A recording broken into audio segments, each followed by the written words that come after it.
If this is your first time joining, special welcome. I'm Amelia Gerlitz, Deputy Head of the Research and Scholars Center. As we come together here today, both in person and our virtual viewers, I just want to gratefully acknowledge the diverse and vibrant Native communities who make their home in the Washington, D.C. region, the Native peoples whose ancestral homelands we occupy, and the labor of those who were enslaved in constructing the Smithsonian's historic buildings. As I have this whole week, I just want to thank the many people who have made this program possible, our generous donors whose support sustains these fellowships, our Smithsonian curators and historians who have generously advised, introduced, and moderated throughout the week. Thank you. The Office of Academic Appointments and Internships, and my colleagues in the Research and Scholars Center, whose work behind the scenes supports every stage of our fellows' experience. We're also grateful to our engagement team for their AV and webcast support in the back. Thank you. So it has been a fabulous couple of days, and I want to congratulate all of our fellows who presented thus far. We're really excited to continue that momentum this afternoon with 6 predoctoral, postdoctoral, and senior fellows presenting. And while their projects span a wide historical range, they share a strong sense of urgency shaped by contemporary concerns.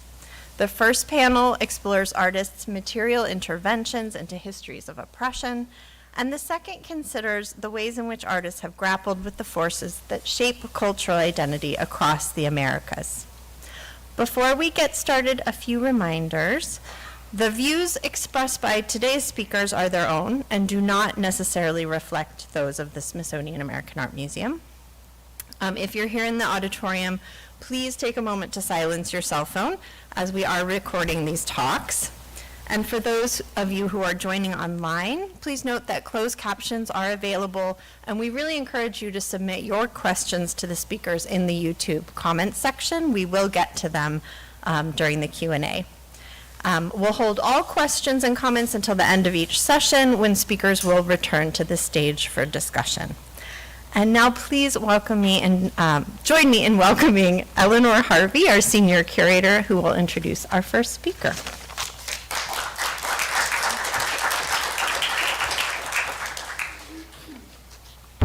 3 days, 3 first talks.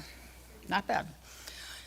Today, it is my great pleasure to welcome Hampton Smith, who is the current Joe and Wanda Korn Predoctoral Fellow at the Smithsonian American Art Museum and the National Museum of American History. He earned his BA in Art History from the University of North Carolina at Chapel Hill, and is a doctoral candidate in the history, theory, and criticism of art and architecture at the Massachusetts Institute of Technology. There, he is working on his dissertation titled Making Against Slavery, A Material History of Abolition in the Early United States, which argues that craft practices, brickmaking, blacksmithing, and as we'll see today, gun making, were how abolition was enacted as a communal practice. Hampton's work has been supported by the American Antiquarian Society, the Gilder Lehrman Institute of American History, and he is currently a junior fellow in the Andrew W. Mellon Society of Fellows in Critical Bibliography. He's delivered papers at numerous professional conferences, and his published work can be found in the Journal of Modern Craft and Journal 18, and an article in Sam's own journal, American Art, titled Tapping Canvases, George Inness, Turpentine, and Its Racial Capitalism.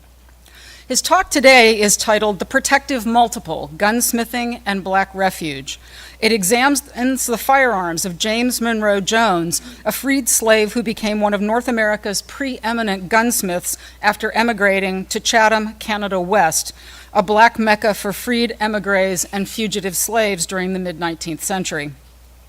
At first glance, Jones's highly ornamented firearms, walnut surfaces dense with engraved scrollwork and grips inlaid with silver, may seem to aestheticize the very violence that forced Jones's flight to Canada in the first place, and by extension, generations of African Americans subjected to gun violence across the hemispheric Americas. Yet for emigrationist abolitionists like Jones, who believed that a mass black migration and settlement beyond the United States borders was the only path toward emancipation, guns were essential to protect those who escaped and to defend the communities that they built. Twice driven from home by the violence that policed black movement, Jones found refuge in Chatham, where he became a gunsmith. White vigilantes had burned his father's school for teaching the trades to black children in North Carolina, forcing the family to Ohio. And later, the 1850 Fugitive Slave Act drove him north again.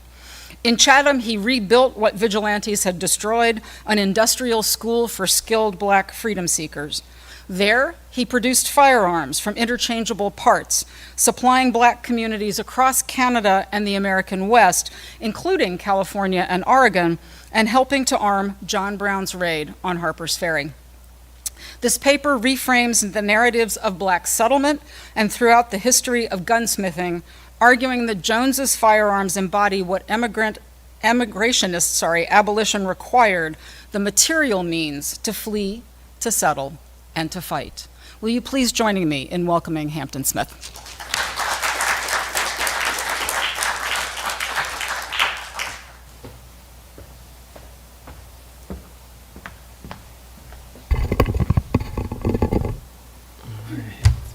Little taller. All right. How does that sound? Good. Well, thanks everyone for being here.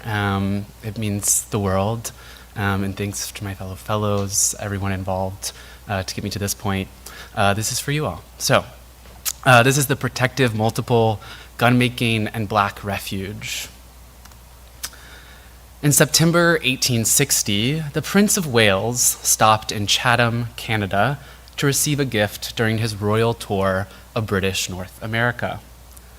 Chatham sat on the Thames River, about 40 miles east of Detroit, and was a community built substantially by and for black Americans fleeing slavery for freedom on British soil. Eager to profess their loyalty to the crown, Chatham's inhabitants raised funds to present the prince with a pair of Derringer pistols made by the town's gunsmith. But when he arrived to get them, no one arrived with the pistols, and the prince was, quote, at last compelled to go on without them.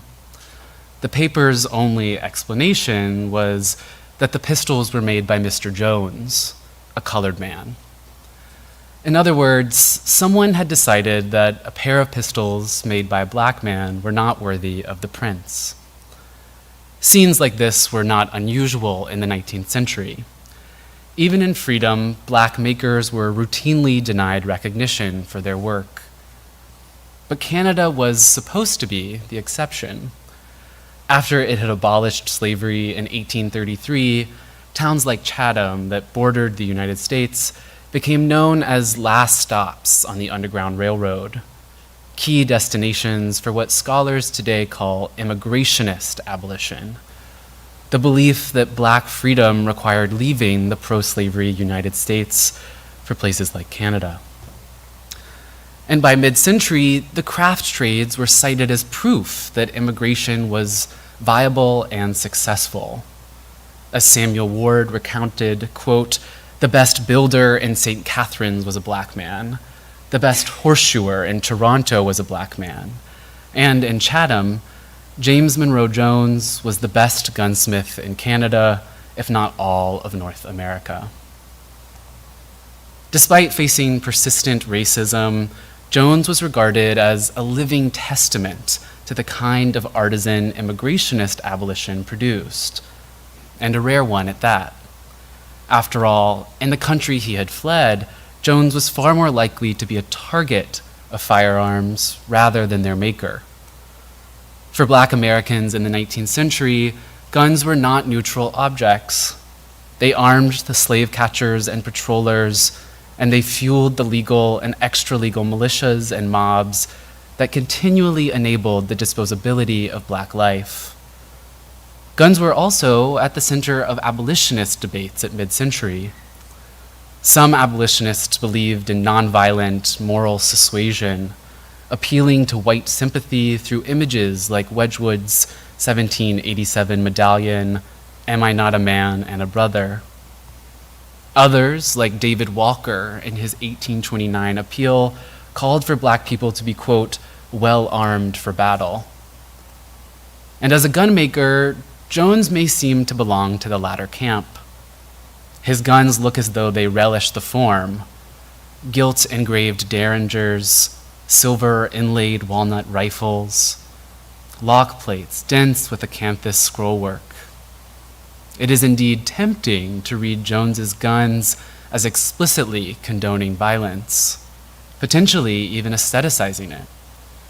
But when we consider Jones's biography, his processes of making, and his involvement in the abolition movement, we see an artisan taking a violent form and turning it towards the protection and preservation of black life. This talk argues that Jones did not simply make weapons. He transformed a tool of anti-black violence into an instrument of black self-reliance and self-defense. James Monroe Jones was born enslaved in Raleigh, North Carolina in 1821. His father, Allen Jones, was an enslaved blacksmith. Like some urban craftsmen of the period, Allen was permitted to hire out his own time. He paid his enslaver an annual fee, and whatever he earned beyond it, he kept. After years of work, he saved enough to purchase his own freedom, and then, in 1829, the freedom of his wife Temperance and their 3 children. James Monroe was 8 years old when his father freed him with his craft skill. Yet freedom for black families in Raleigh, as elsewhere, was conditional. In October 1842, it was reported that after an anti-slavery convention held in Raleigh, Allen Jones was, quote,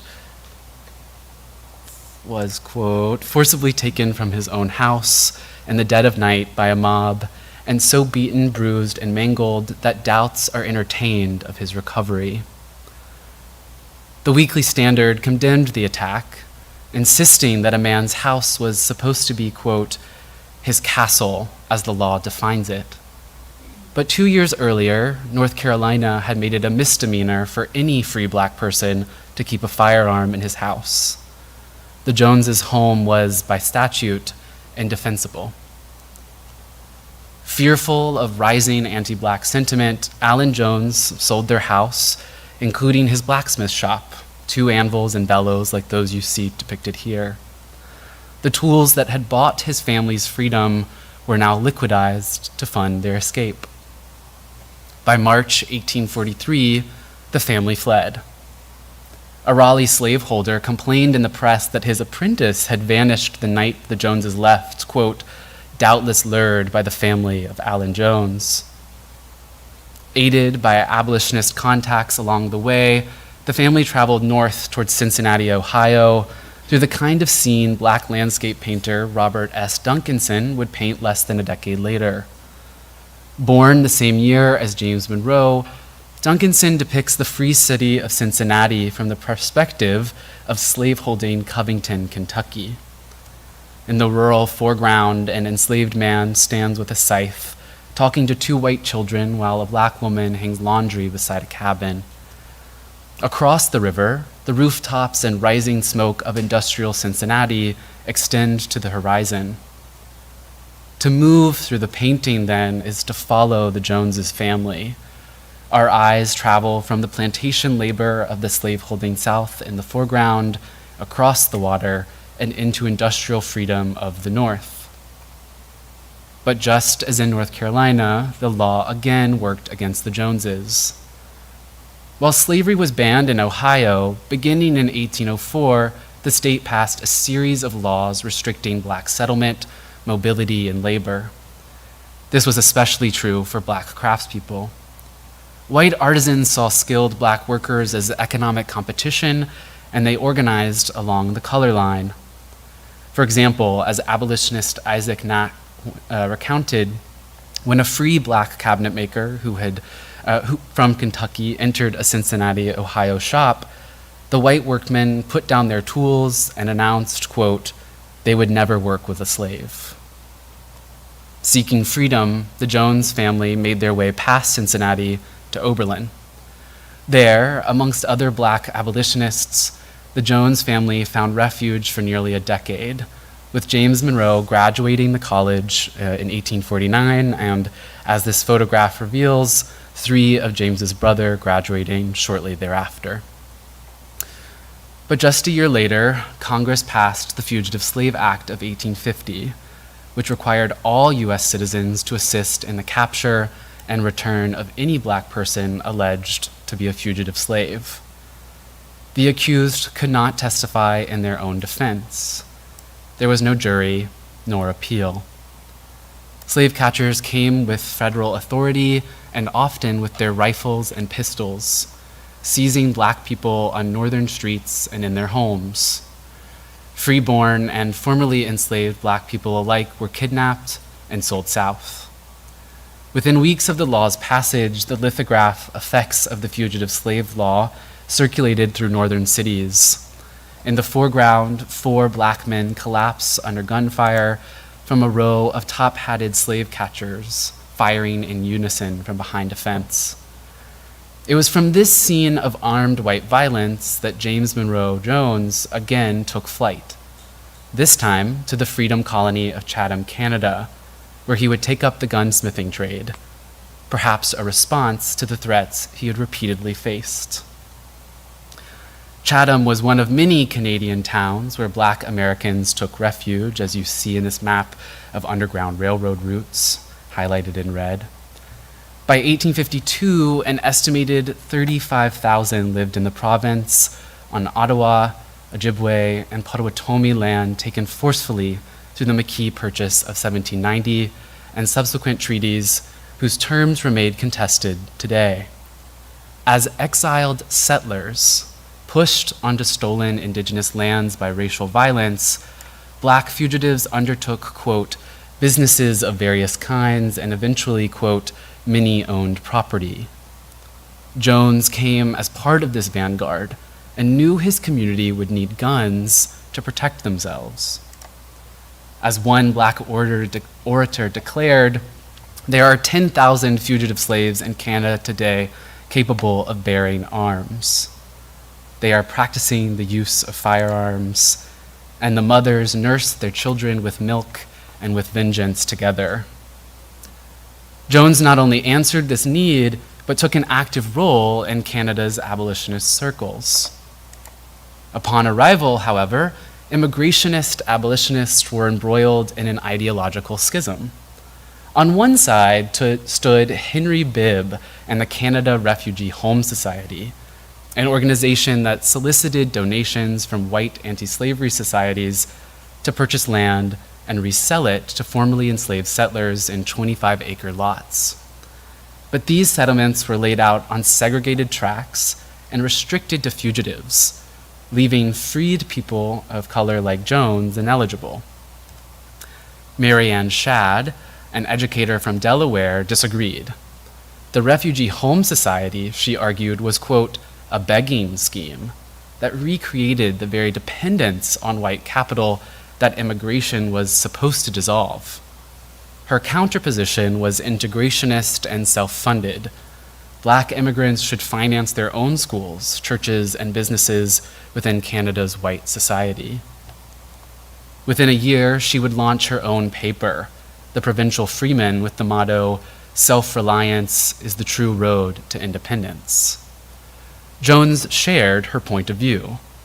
On the night of July 5th, 1852, abolitionists gathered in Chatham, and the audience, quote, loudly called for newly arrived James Monroe Jones to set forth the means necessary for the elevation of the free colored man and the redemption of the slave. Jones's resolution declared that, quote, self-elevation is the most effectual, if not the only way by which an oppressed people can be truly elevated, and that he who will not help himself is unworthy of the support of others. Echoing Shadd, Jones insisted that Black freedom could not be granted through philanthropy alone. That within 2 years, Jones himself would serve on the publication committee of the Provincial Freemen Association, the the body that financed and helped run Shadd's paper, confirms what Jones's craft would make material, that Black freedom in Canada had to be built by Black labor and Black self-reliance. By 1857, Jones's rifles, like the one pictured here, were called, quote, handsome and neat, with well-designed and well-executed engravings. Few Black makers in North America had ever been reviewed in a newspaper at all, especially gun makers. While Black craftspeople had long worked under white gunsmiths, rarely were they able to establish workshops of their own. And even when they could, suppliers refused them credit, fellow makers refused them recognition, customers refused them commissions, and trade associations refused them admission. In other words, knowing how to assemble a gun did not make you a gun maker. Historians call this the property of skill, not just technical ability, but a social right, granted or denied by suppliers, customers, fellow makers, and the law. The property of skill was especially important in the gun-making trade, as guns were modular by construction. No working gun came from one shop. Barrel blanks came from Remington in upstate New York, locks from the Birmingham trade, stocks could be turned from Canadian walnut. Every gunmaker depended on a network of suppliers, finishers, and peers willing to recognize them as one of their own. And Jones was indeed recognized. 6 years after he declared that an oppressed people could only be elevated by their own labor, his name was stamped in the top flat of the barrel of one of his surviving rifles. 4 stamps run in sequence: J.M. Jones, Chatham, C.W. for Canada West, and cast steel. In parts of the United States, Jones could not have legally owned a gun, much less stamped one with his name. The stamps thus assert that the man who cut them was a skilled maker, and the object he was making was his, and perhaps his alone. That claim was recognized beyond Chatham. Jones won awards for his guns from both the California State Agricultural Society and the Canadian Board of Arts and Manufacturers. But he did not only make guns for exhibition halls. Take his Derringers, small, pocketable guns made for personal carry. The Derringer was a form gunmakers across the continent built from the same network of interchangeable parts. Henry Derringer of Philadelphia had introduced the form in the late 1820s, but had never sought a patent. And by the 1850s, gunmakers like Jones were producing them by the dozen, sourcing interchangeable parts from across the globe. Jones was therefore neither a solitary artist forging from raw material, nor a factory manufacturer, but a finisher and assembler, fitting parts together, decorating their surfaces, and signing the result as his own. This is what I'm calling the protective multiple. A gun made not once, but many times over, arming not a single owner, but the entire community of Chatham. I have ultimately found little archival material that directly conveys what Jones thought of his gun-making practice and its relationship to his abolitionist politics. The clearest statement we have comes from a single encounter in 1858 with the abolitionist John Brown. At the time, Brown himself was a fugitive. He had led a deadly raid against pro-slavery settlers in Kansas 2 years earlier and sought refuge amidst the abolitionist networks of Chatham, Canada. As Jones recalled 25 years later, Brown, quote, called almost daily at my gun shop and spoke of the great subject that lay uppermost in his mind. That great subject, it turned out, was Brown's intention to raid the federal arsenal at Harper's Ferry, West Virginia. The goal of the proposed raid was to seize weapons for an autonomous, slavery-free territory in the southern Appalachian Mountains, governed by its own constitution. 2 weeks into Brown's stay in Chatham on May 8th and 10th, 1858, Brown convened a secret convention of 46 abolitionists, including Jones, to ratify the document that would govern this hypothetical new territory, titled The Provisional Constitution and Ordinances for the People of the United States. Jones, who had spent 2 weeks watching the raid take shape in his workshop, told Brown the plan was utterly hopeless. Jones later wrote that Brown, quote, intended to sacrifice himself and a few of his followers for the purpose of arousing the people of the North from the stupor they were in on this subject. And Jones stressed Brown, quote, knew well that the sacrifice of any number of black men would have no effect. In other words, Jones, who knew how to build weapons himself, was not arguing against arms in black hands. He was arguing against the sacrifice of the community he had sought his entire life to defend. When the Constitution was presented for signature, Brown turned to Jones and asked for, quote, John Hancock, bold and strong. Jones replied in his own words, I thought it would resemble Stephen Hopkins, the Rhode Island delegate whose palsied hand had signed the Declaration of Independence with his line stalling and starting across the page. The gunsmith who could express the delicacy of leaves and flowers in steel chose, in other words, to express his hesitation in ink. In October 1859, Brown went to Harper's Ferry, West Virginia, without the support of Jones.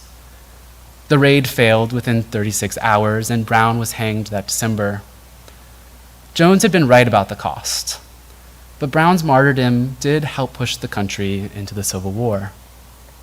Meanwhile, after taking a brief trip to California with his brother in 1859, Jones would return to Chatham while the war raged on. He refused the path of violence Brown had taken and instead turned his craft toward sustaining kin and community, whether in the rifles his neighbors needed for hunting or protection, or later in the silver locket he engraved for his daughter Annie, the same acanthus on its back as the lock plates of his guns. The Salk has argued that Jones transformed a tool of anti-black violence into an instrument of black self-reliance and self-defense. Jones understood the gravity of guns in the making of freedom. A lifetime of escaping gun violence surely taught him the danger of firearms to black life, and that experience shaped every gun he assembled. Meant to preserve rather than kill, Jones's gunsmithing practice thus prefigures a position abolitionist Ida B. Wells would articulate a generation later, when she wrote that, quote, a rifle should have a place of honor in every black home, and it should be used for that protection which the law refuses to give. Thank you.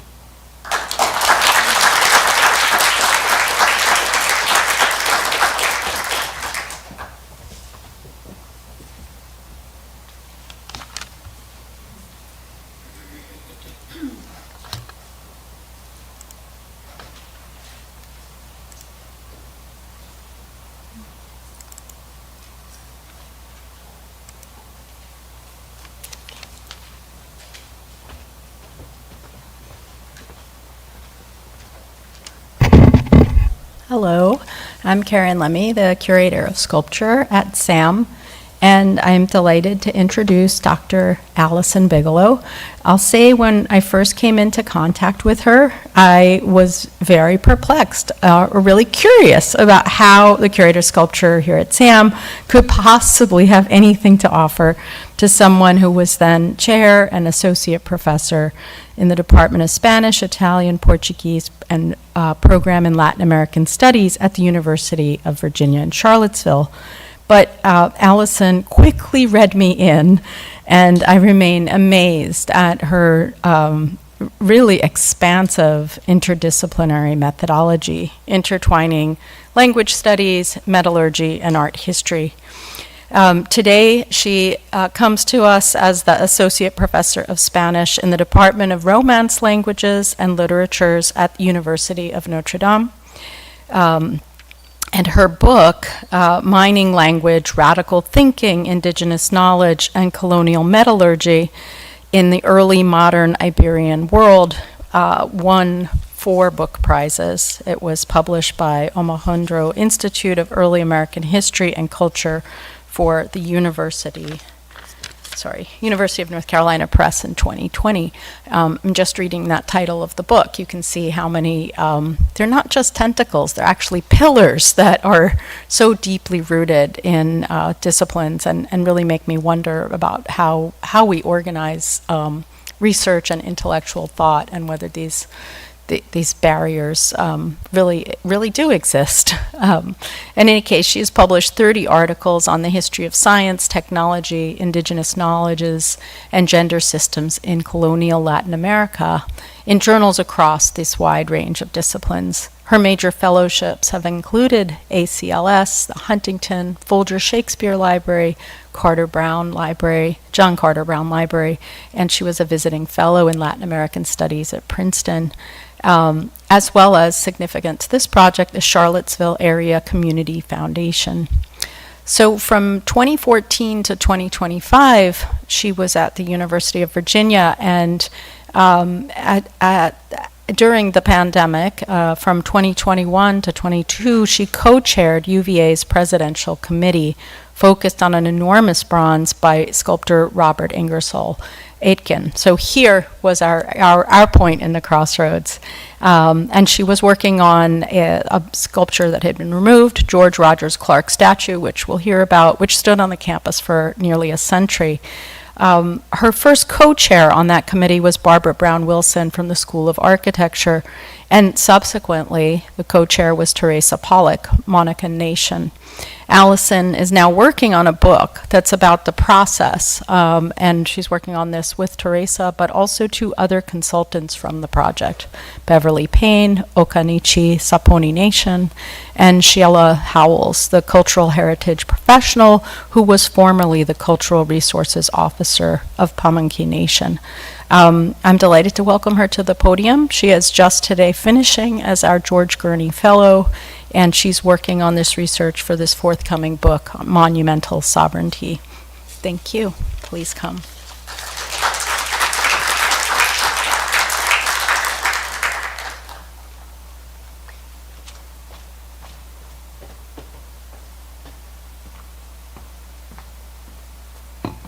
Thank you, Karen, so much for that talk and for your support. Thanks to everyone who made this event possible through your organizing, through your writing, and through your listening. As someone who is very much an outsider to the field of art history, it's really exciting to see all this work happening in the field. I wrote this talk from my home in South Bend, Indiana, where citizens of the Pokagon Band of Potawatomi have used the land as a classroom, archive, and studio for generations, and continue to create new educational and artistic practices today. And I'm honored to be a guest on Piscataway lands here. It feels very weird to be writing a project about Virginia from my new home, 4 hours north of the fort that is depicted in the statue that I'm presenting on. And I think that weirdness speaks to something that we often miss when we talk about monuments, that although they are fixed in place, they're the process and product of global movements of people, stories, and materials, and nothing about them is ever still.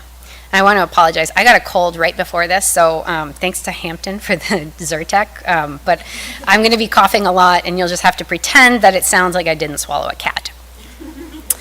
For as long as this country has made monuments, what the Monument Lab calls a statement of power and presence in public, we have debated their meanings.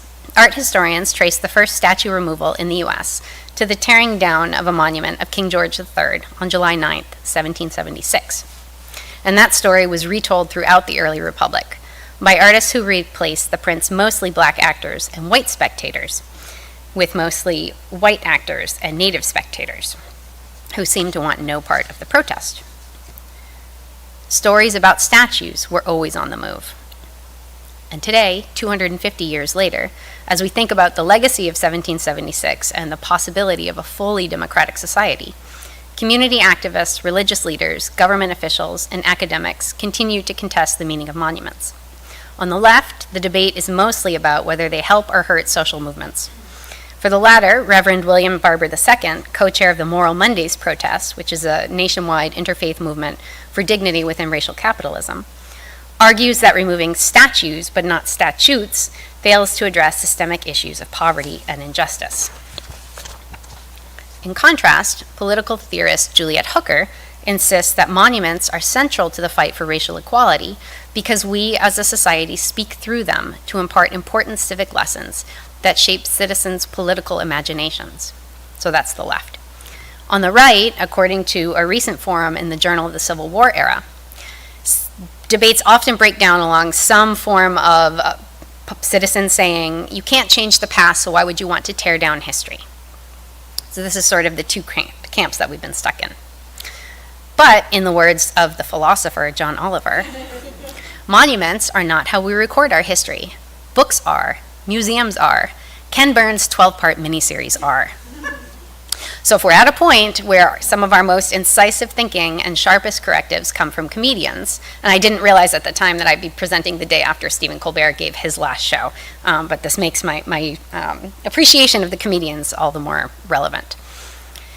But if comedians are driving the conversation, then it might be time for scholars to start thinking about new approaches.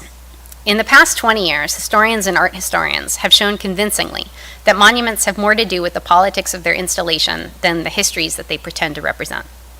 Civil War statues, most of which went up between the 1880s and 1920s, reframed the way Americans remembered the Revolution and converted feelings of anguish over World War I into new discourses of patriotism.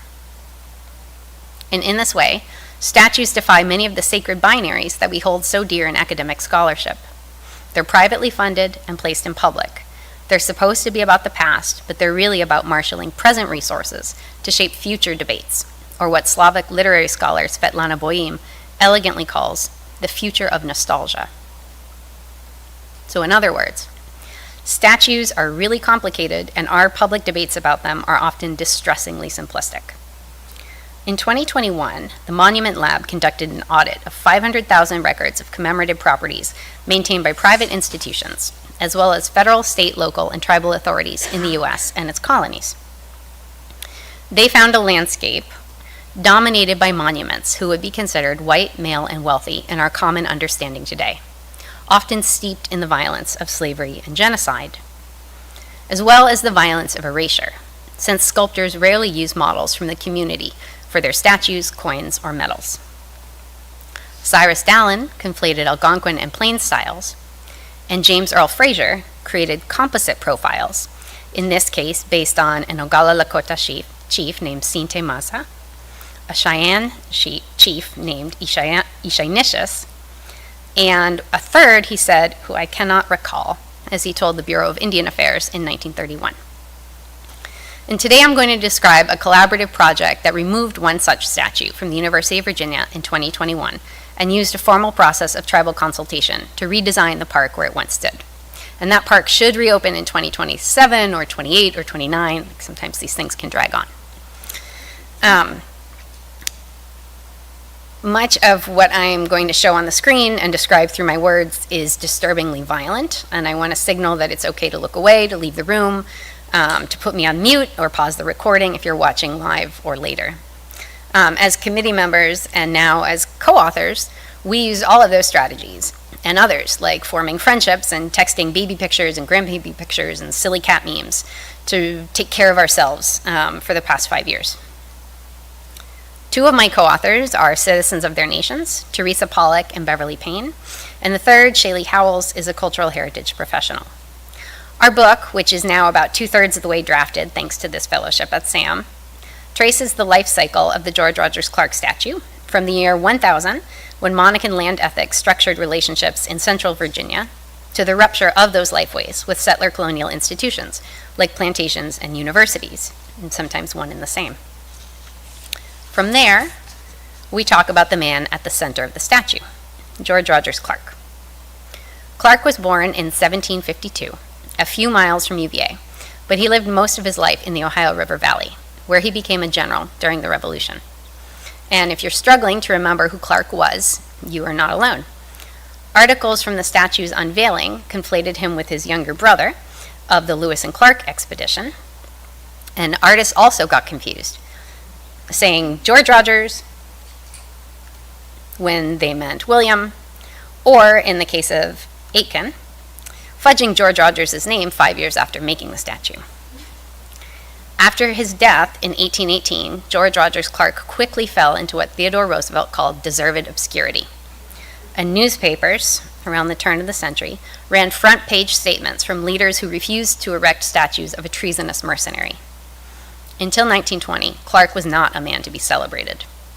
Because in his day, and for the next 100 years, he was most famous, or infamous, for a civilian massacre of 4 Lenape and Ottawa men at Fort Sackville in Vincennes, Indiana, on February 24, 1779. Civilian massacres were supposed to be illegal, but Clark's was tolerated by leaders in Virginia who saw value in his high threshold for violence. 1 year later, on January 1st, 1780, Thomas Jefferson urged Clark to engage in the total suppression and what he called extermination of Native people, telling him, and I quote, "The same world will scarcely do for them and us." But in the 1920s, the massacre in Vincennes was retold as a, quote, bloodless conquest in a 50-volume series of early American history published by Yale University Press. Hollywood films based on those books, free lesson plans distributed to K-12 teachers for using the films in the classroom, academic studies confirming positive learning outcomes of those films, and statues, like the one designed for the University of Virginia in 1921. And here you see the view from West Main Street, which is now a busy intersection across from the Children's Hospital, where the campus blends into a block of churches, hotels, and shops. But most people at the time would have seen the statue from the other side, as passengers on the train that cut through the historically black neighborhoods east of campus. The statue is hard to look at. On your right, 3 militiamen load rifles that Clark, mounted on horseback in the center, reaches for in order to aim at 4 Native citizens who you see on your left. 2 men, one standing and one on the ground, and 1 woman who raises a cradle board with her infant nestled inside of it. There's no sugarcoating the message of the statue, that Clark's conquest depended upon men pointing guns at infants.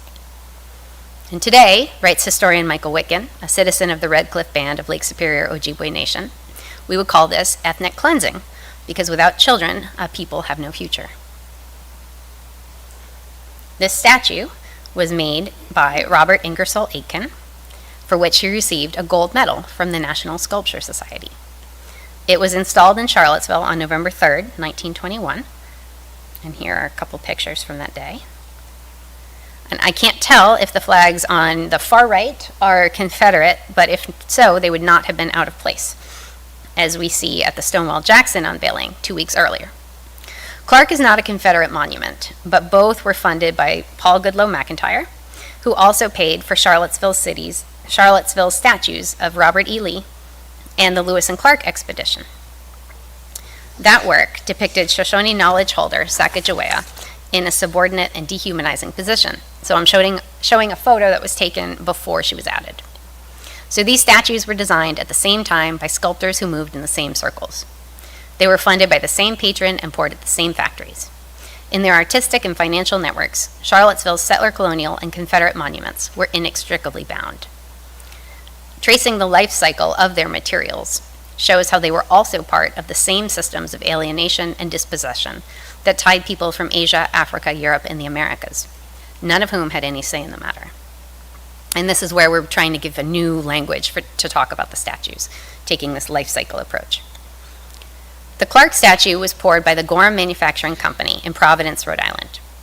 They sourced granite for the plinth locally from Stony Creek, Connecticut, where immigrants from Italy, Germany, Ireland, Spain, Portugal, and Scotland worked for 21 to 35 cents an hour, 10 hours a day, 6 days a week. Accidents routinely included drowning, crushing, skull fractures, lost limbs, silicosis, and bloody cough, according to local histories that were collected by descendants in the year 2000. The statue's 9 bronze figures were made from 10% tin and 90% copper. And I haven't yet found invoices from Gorham, but records from similar foundries show that they purchased electrolytic copper to melt with Straits tin and therefore make bronze on site. Straits tin refers to the South Asian tin fields that generated nearly half of the world's supply at the time. In the 1880s, the Dutch colonial state ran alluvial operations in Malaysia, employing local miners and forced immigrants from China. But as global demand skyrocketed around 1900, they sold mines to private firms in England and the Netherlands. And at that point, Dutch companies like Billiton Maatschappij, sorry, I don't speak Dutch, so I butchered that last name. This company that later became BHP Billiton, an Anglo-Australian global mining corporation, expanded alluvial operations with hydraulic engineering. California had banned that practice in 1884 because of devastating ecological and human costs, but European firms in South Asia did it all the same to meet the industrializing world's insatiable appetite for tin. Copper followed a similar path. Before 1910, copper mining was a time-intensive process that prioritized artisan knowledge of high-grade ores.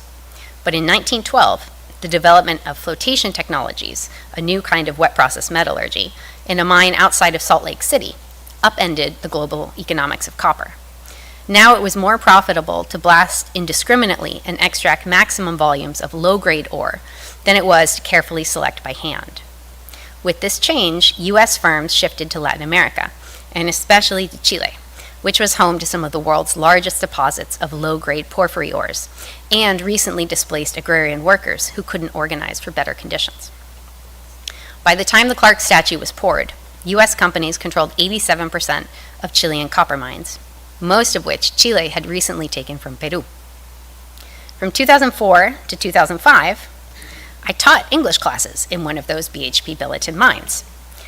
And never in a million years would I have guessed that 20 years later, I'd be studying the mine I used to work in this way.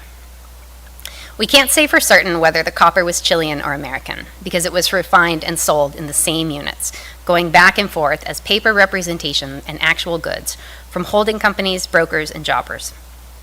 Finding these documents has been what Tony Perry and Trina Brown at the National Museum of American History called a needle in a haystack, with financial records that were mixed in with plumbing catalogs and very little classified. And even when you can find a document, it won't tell you much. The breakneck speed of acquisitions in the Gilded Age's vertically integrated copper corporations, and this is my back of the envelope attempt to trace which Guggenheim sold to which Rockefeller in which year, means that records vanished when firms dissolved. And even when you can find them, the reports are full of holes, listing pages of mines and refineries in Mexico and South America, and then telling you that they omit data from Mexico and South America. So it's impossible to trace electrolytic copper for statuary, because there was no place of origin that was separate from the others. And instead of seeing these statues as history that can't be changed and shouldn't be torn down, we argue in the book that a life cycle approach can help us to see them as nodes within global commodity chains that connected everyone, whether they liked it or not. And this approach can also help to place the statue not as an end, but as one piece in a story about making and remaking. In our case, the plan for remaking was developed in 3 phases by a university committee. And I will say some people provided their own headshots and others made me go find them, and you can guess who's who. And they know who they are. In phase 1, we worked with UVA's lawyers and state officials to navigate overlapping and often contradictory policies. We researched and archived secondary sources and interviews to identify Native nations who Clark harmed. And then we adapted a model from trauma theory to invite their representatives to consult on the next steps. This model, which was the idea of Virginia Busby, community representative, is called Circles of Impact. And it heals by centering the person in trauma and supporting them with people who are increasingly removed from the pain, like how water ripples when you throw a stone into a pond. The Phase 2 committee applied this framework in 4 months of consultation with 15 representatives from 13 affected nations. The people most harmed by the statue, Native students and Monacan citizens, served on the UVA committee and made decisions with the consultants, which the rest of us did not. Groups in the second circle, Virginia tribes, were invited to consult on the statute and issues relating to their people's engagement with UVA, past, present, and future. Groups in the third cycle, nations outside of Virginia, were invited to the statue project only. And together, consultants identified plans for disposition, relationship repair, and landscape reform. UVA has made good on some of those plans, and others remain to be acted upon, And we can talk about that in the Q&A, and now that I don't work there, I can really talk. But a lot of people put a lot of thought into this new park, and in my remaining handful of minutes, I want to tell you about their vision for landscape reform, which was to convert a place of harm into a space for healing, to learn about the past, but especially to make a place where people can dream together about healthier and more just futures. This third phase is led by the Office of the Architect and a Tribal Advisory Board. The park is supposed to include Indigenous Futurism's interpretive works, but artwork was cut from the budget in 2024. We've been fundraising ever since and have completed 2 of the 4 installations. A 3-panel story quilt about Three Sisters Agriculture by Nottoway chemist and council member Denise Walters, with dyes that she made in her own backyard, which will be placed on a sign in the Learning Garden. And patterns that Nansemond basketer Desmond Elliott will press into the park's ADA-compliant pavers. The other 2 are projects that we're trying to fund, but I have gone 0 for 12 in writing grant applications since the fall of 2024. So the first of those works is a mantle by Mattaponi nurse practitioner Raven Costello and her husband, Cherokee educator Chris Costello. They intend to make a mantle with bronze feathers inscribed by tribal citizens at language revival workshops. And the bronze mantle will be a door-sized version of the traditional feather mantle that Raven made for the Virginia Museum of Fine Arts, which you see on your left. The 4th and final installation will hopefully be by Nahua muralist Federico Cuatla, working once more with local high school students, but this time to depict indigenous plant medicines from families who have lived in Virginia for generations and the newest arrivals from Latin America. Our approach as a committee has pros and cons, and it won't be the right path for everyone. For example, we did not use public comment, but instead gave priority to specific nations defined by standards of recognition that were set by the same government responsible for the denial of their right to exist in the first place. This is what Potawatomi legal scholar Angela R. Riley calls the double bind of tribal sovereignty. This structure also meant that we were subject to the Freedom of Information Act, even though lawyers originally said that presidential committees were protected. But because we shared materials with tribal consultants beyond UVA, it was later decided that we were not. And every time that I was FOIA'd, it took about 5 or 6 hours to prepare. We wouldn't have changed our approach as a group, but I wish I had known this when we started. Charlottesville's other statues have followed different paths. Melted down into ingots for a new statue in a new park, transformed by artists like Carol Walker for the stunning monuments exhibit in LA, and sitting in a holding pattern as a private museum negotiates with Albemarle County, Virginia tribes, and the Shoshone Nation in Idaho, leading one local newscast to ask what's next for the statue. And these 3 outcomes remind us of the importance of unique, place-based processes for interconnected bronze works. In his write-up about the widely praised monuments exhibit, praise he enthusiastically shares because of creative pairings like this reworking of Laura Garden Frazier's double equestrian monument and the car from the Dukes of Hazzard, curator Horace D. Ballard wonders why LA didn't reckon with its own history of white supremacy and native genocide, but instead framed the aesthetics and ideologies of Confederate monuments as products from the U.S. South. And I wondered, after reading the article that my fellow Diana graciously recommended, whether Lifecycles would have been helpful partners to think with for this exhibit. So there's no one origin for the stones and metals, and there's no one answer for the future of these statues. Each needs to have its own process and its own conversation. Democratic decision-making will look different for each statue in each community. For us, thinking about the George Rogers Clark statue as a living entity with a unique life cycle has been a helpful way to understand and reimagine its past, present, and future. We're excited to share our work in the hopes that it will be helpful for others too. Thank you.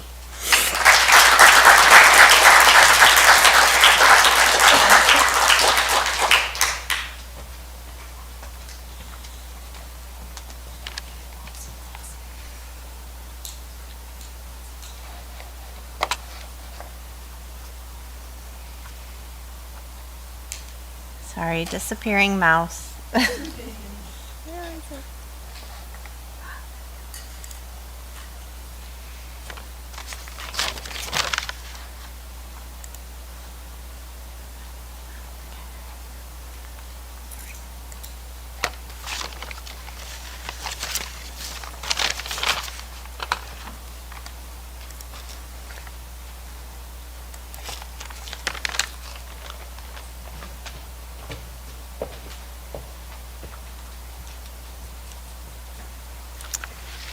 Good afternoon. My name is Dalila Scruggs, and I am the Augusta Savage Curator of African American Art here at SAM. And it is my honor to introduce Dr. Allison Young. Dr. Young is Associate Professor of Contemporary Art History at Louisiana State University in Baton Rouge. Her scholarship explores the connection between artistic practices and social justice movements, with a focus on artists from the histories of Africa and its diasporas. Young's first book, Freedom as Form, Gavin Yancha's Anti-Apartheid and the Transnational Avant-Garde, is forthcoming with Duke University Press in early 2027. Freedom as Form provides the first comprehensive scholarly monograph on the work of the South African-born artist Gavin Yanchas, and traces his work's intersections with global art and networks of art and activism in the late 20th century. Young's research has appeared in peer-reviewed journals such as Art Journal, Panorama, British Art Studies, and Women's Art Journal, and she is a frequent contributor of critical arts writing to international platforms such as Art Review, Burnaway, Art Africa, the Brick and Rail, and Art Forum. She also maintains a curatorial practice, and in 2021 served on the National Advisory Panel for Promise, Witness, Remembrance, a group exhibition at the Speed Art Museum in Louisville, Kentucky, that honored the life and legacy of Breonna Taylor. Here at SAM, Dr. Young is the current Patricia and Phillip Frost Senior Fellow and is engaged in research on her second book, which reflects on the plantation afterlives in Louisiana through the lens of artworks that engage with the materiality of commemorative, industrial, and carceral landscapes in the contemporary global Gulf South.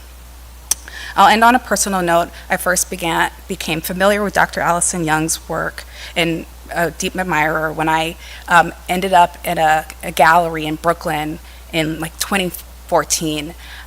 When I saw the layout of the exhibition, the deep thinking about the organization and the well-written labels, I was intimidated, but I was encouraged to go introduce myself to the curator, and then that was Allison Young. Many years later, we were connected, and so when I had a chance to read her proposal, I understood and knew that she would make a significant contribution to the scholarly community here at SAM.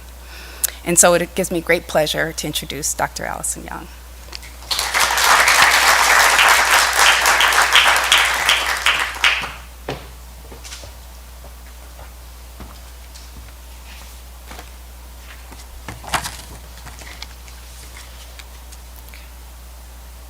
Thank you, Dalila, for that kind introduction.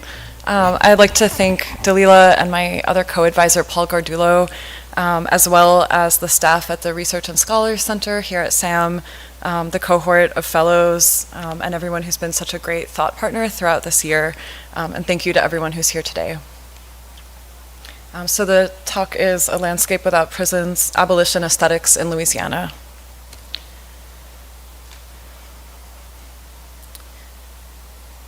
It's early November in 2024, and I'm chasing soil serotonin in the lower 9th Ward of New Orleans.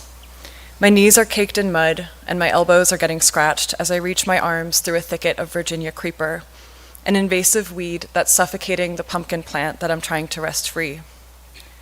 As I sit back on my heels to catch my breath, I notice that the pumpkin vine has wandered across the periphery of its 6 by 9 foot garden bed. This is a plant that loves to soak in the sun, and it needs space to wander. The idea to grow it in this corner lot of an urban district came from a man named Russell, who does not enjoy the same freedom of movement. He's currently incarcerated at Louisiana State Penitentiary, also known as Angola Prison, where he has served most of his decades-long sentence in solitary confinement, in a cell that measures just 6 feet by 9 feet.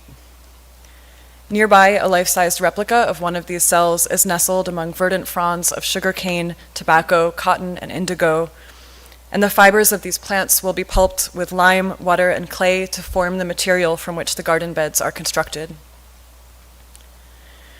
Artist and activist Jackie Summel founded this initiative called Solitary Gardens in 2016. She conceived it as a social sculpture dedicated to her late mentor and friend, Herman Wallace, who co-founded the first ever chapter of the Black Panther Party inside of a US prison in 1972. For their political activism, Wallace, along with Albert Woodfox and Robert King Wilkerson, were sentenced to remain in solitary confinement indefinitely. And as the decades passed, a prison abolition movement coalesced around the injustices they faced, and the men became known as the Angola Three. Today, Summel collaborates with incarcerated individuals who are serving long sentences in isolation, inviting them to dream up compositions of herbs, flowers, vegetables, or fruits to fill a garden plot sized exactly for the cells in which they spend their days and nights. She hopes not only to extend their imaginations beyond prison walls, but also to help the public collectively envision a landscape without prisons. What is the relationship between gardening and abolition? My presentation moves from oversight to underground in seeking to address this question, exploring historical, ecological, and material connections along the way. As Catherine McKittrick has shown, the prison industrial complex represents the logical extension of the plantation, and this is nowhere more evident than in sites like Angola. I begin with a land-based history of the prison, which has been used as a plantation since the early 19th century and has changed little in 200 years. Today, incarcerated people, about 80% of whom are African American, are forced to work 16-hour days picking cotton or cutting cane under the hot Louisiana sun and the constant watch of overseers on horseback. I consider the vantage of oversight, or the visuality of racialized surveillance capitalism, and examine the relationship of prisons to plantations through artworks that engage with the origins and afterlives of these carceral landscapes. Many of these works constitute gestures of resistance to the violent forms of erasure that mass incarceration can enact. As the art historian Nicole Fleetwood writes, quote, "The power of the state to arrest and capture, to make visible and invisible, underscores the significance of visuality as a tool of state authority that structures who sees and what can be seen," end quote. From here, I bring us down into the dirt, asking how the land itself bears witness to collective history and trauma, and how projects like Solitary Gardens might seed it with regenerative or liberatory promise. As the biogeochemist Asmaret Assefa-Berhe writes, soil materially mirrors the social systems we've built above ground, and it, quote, offers transformation when we're ready to do the hard work of growing something better from the ground up, end quote. Louisiana State Penitentiary spans an 18,000-acre agricultural property on the ancestral lands of the Choctaw and Houma nations, nestled between a deep meander of the Mississippi River and the densely forested Tunica Hills swamp. The slave trader Isaac Franklin established a plantation there in 1808, just 3 years after the Louisiana Purchase was ratified, as native peoples were forcibly removed to clear space for the westward expansion of white settlers. The river provided a barrier to the fugitivity of those enslaved on the plantation, as well as access to shipping and transit, and importantly, the fertile soils that are so characteristic of its alluvial valleys. It's also a temperamental waterway. The writer John McPhee once described the Mississippi's lower network of distributaries as behaving like, quote, a pianist playing with one hand, frequently and radically changing course, surging over the left or right bank to go off in utterly new directions, end quote. Indeed, in the iconic multi-layered maps created by Harold Fisk in the 1940s, we see a braided network of chromatic trails that mark the river's shifting courses over millennia. As it made its way from its glacial headwaters down to the Gulf of Mexico, the river has ritually accumulated and deposited sediments, producing some of the richest soils in the United States. Yet later, as Euro-descendant settlers seeking to install a more permanent profit-yielding infrastructure required the Mississippi and its surrounding bayous, wetlands, swamplands, and marshes to be practicably harnessed and fixed in place, they enacted the displacement of indigenous communities, deforestation and logging, the construction of levees, and the suturing of flood-prone meanders. Much of this labor was done by enslaved and incarcerated peoples throughout the 18th and 19th centuries, and these interventions, combined with monocrop farming, have gradually degraded the soils that made this land so agriculturally fecund, weakening their structure and depleting them of microbial diversity. Paintings like Marie Adrienne Persac's Bois de Flèche Plantation or River Lake Sugar House depict the results of this large-scale transformation of the landscape.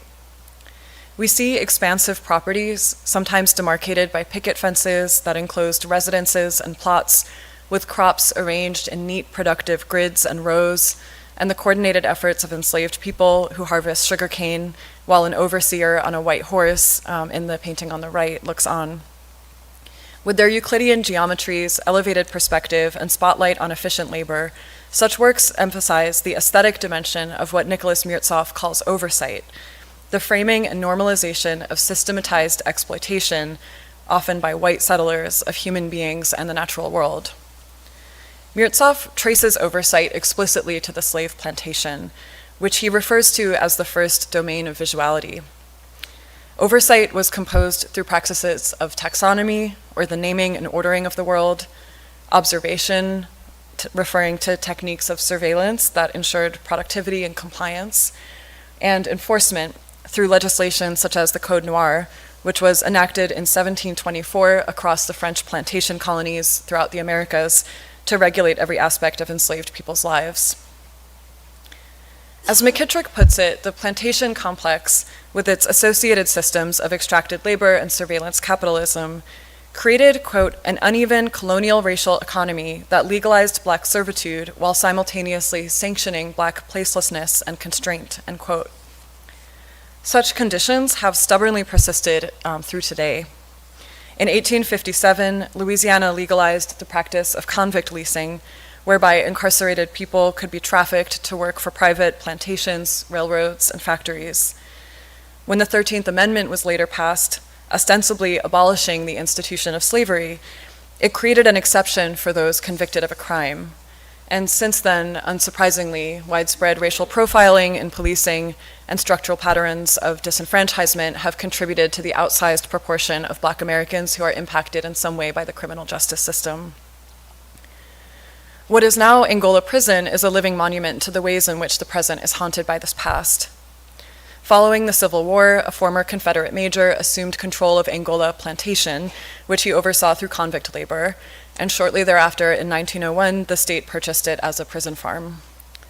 It's unsurprising then that when Angola III member Albert Woodfox arrived there decades later in the late 1960s, he observed that, quote, the legacy of slavery was everywhere.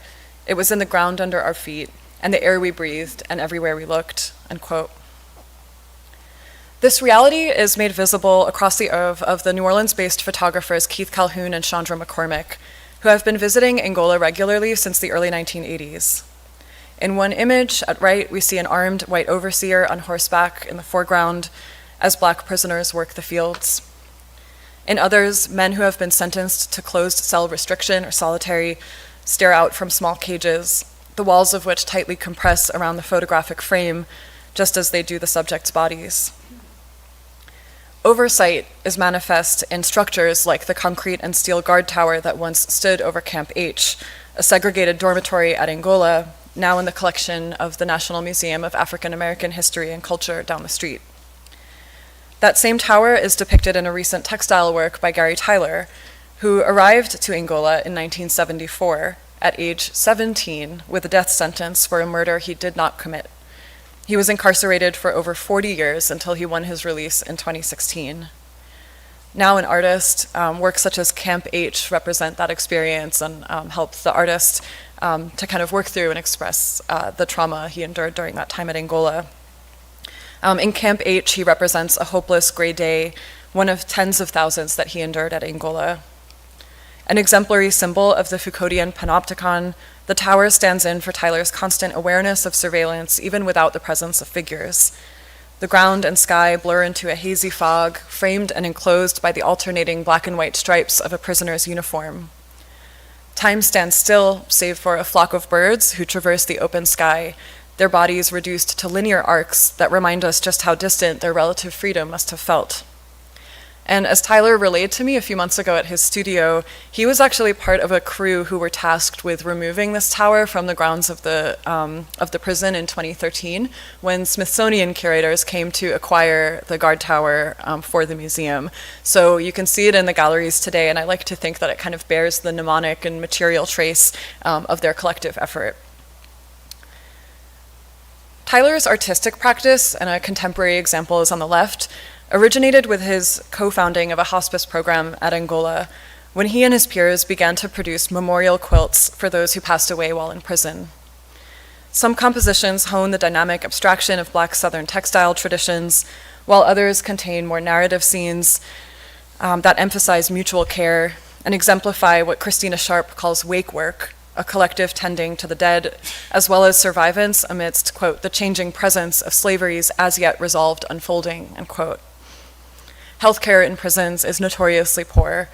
Incarcerated people are considered property of the state and are systemically neglected, malnourished, and denied medical treatment. As Saidiya Hartman reminds us, quote, slavery persists as an issue in the political life of Black Americans, end quote. What she calls the afterlife of slavery is legible in, quote, skewed life chances, limited access to health and education, premature death, incarceration, and impoverishment, end quote. Tyler's contemporary practice remains so urgent in part because this reality is invisible to the majority of Americans who live free outside of prison walls. In 2001, Jackie Summel, a white artist originally from the Northeast, was living in San Francisco when she attended a public lecture given by Robert King. He had just been released from Angola after serving 31 years, 29 of which were spent in solitary confinement. And Summel describes that evening as, quote, the most important and unexpected of my life. She was introduced, as she puts it, to a malevolent human construct I had never known existed. And she was deeply moved by the risks taken by King, Woodfox, and Wallace to advocate for reform in one of the most brutal prisons in the nation. 2 of the 3 men remained in solitary, and Summel decided to write to them. She enclosed in her letters a series of snapshots taken at hourly intervals during a routine weekday in her studio, offering a glimpse of the mundane yet unpredictable rhythm of life outside of prison walls. Her gesture led to an ongoing correspondence with Wallace, which blossomed into a friendship and an eventual artistic collaboration. Then an art and design student at Stanford University, Summel was given an assignment to interview a professor about their dream home. She decided to reframe the prompt and extend it to Wallace, asking, what kind of house does a man who has lived in a 6 by 9 foot cell for over 30 years dream of? Their dialogue expanded into an internationally touring exhibition, a documentary film, and an artist book based on drawings, sketches, and ideas exchanged in letters, as Summel helped Wallace to imagine the house he might inhabit if and when he became free. There are many memorable details from his design. The mirrored ceiling above his bed, the Black Panther emblazoned floor of an outdoor pool, a hot tub measuring 6 by 9 feet. He also considered the landscape. The gardens are the easiest for me to imagine, he told Summel. They would be full of gardenias, carnations, and tulips. This is of the utmost importance. I would like my guests to be able to smile and walk through flowers all day long.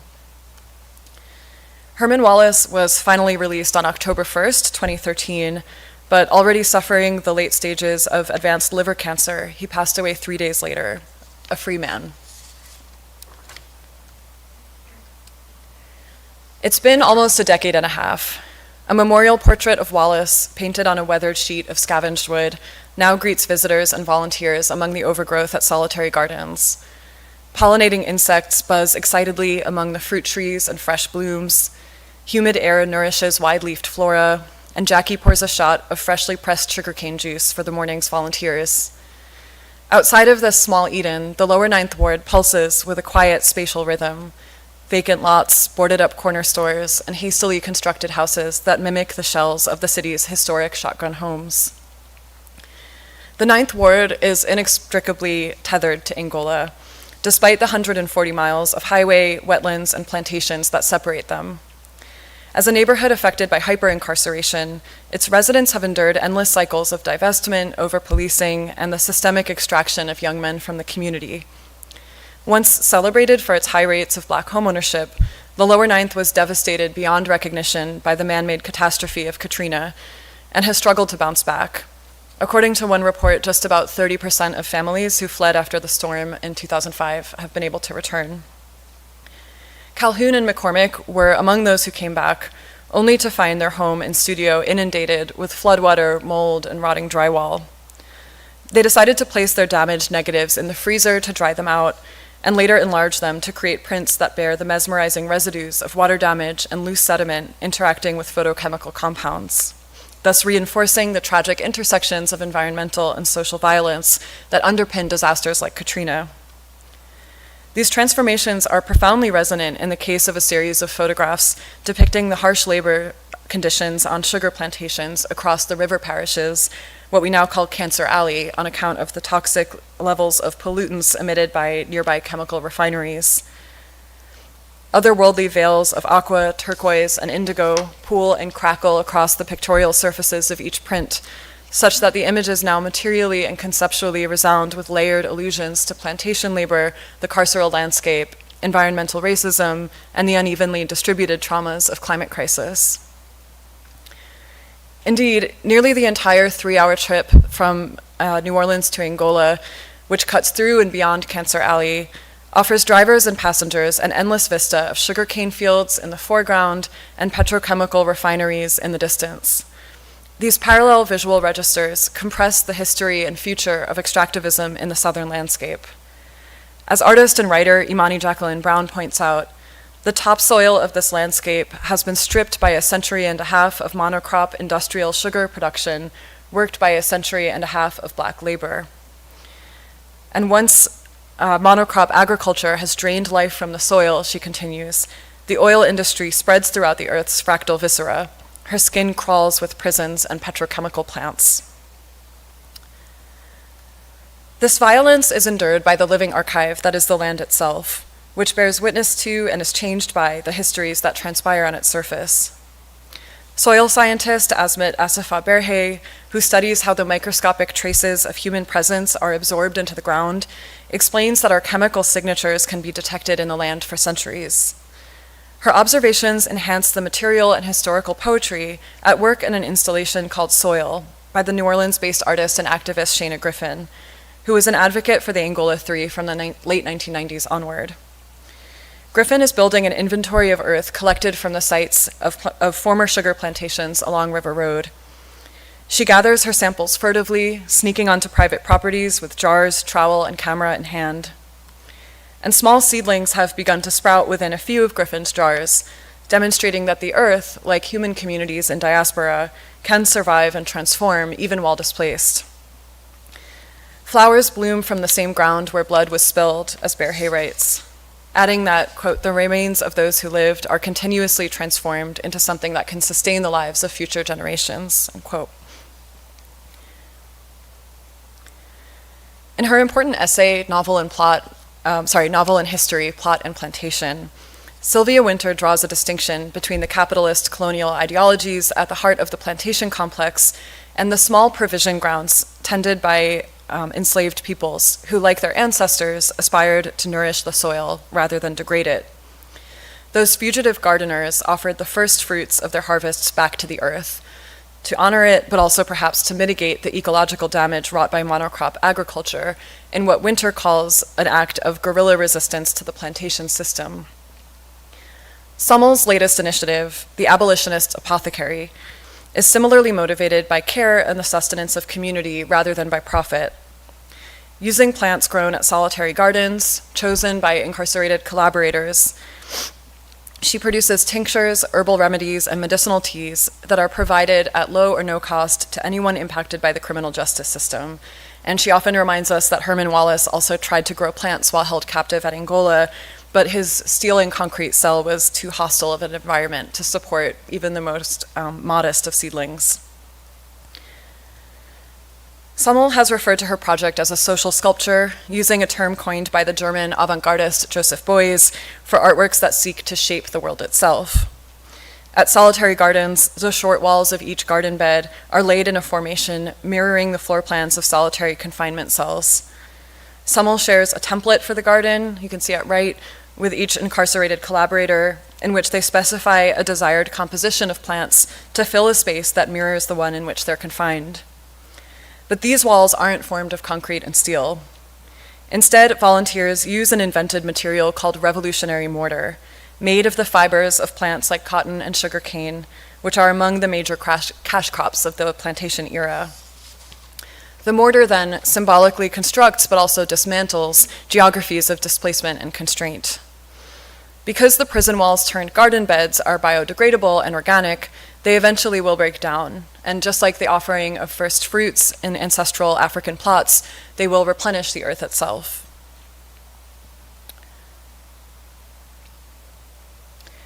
Shaping a landscape without prisons means not only working towards a future in which all human beings know freedom and safety, but also responsibly stewarding the environment. As the revolutionary mortar dissolves and the bones of each enclosure return to feed the soil, the dream of abolition is symbolically manifested. The depleted imaginations of incarcerated people are repaired through the act of creative collaboration, while the depleted microbiome of urban soils, degraded by environmental catastrophe, divestment, and pollution, are similarly revived. Damaged river and soil ecosystems can recover, as Bear Hay writes, but it takes time, patience, and careful tending. Thank you.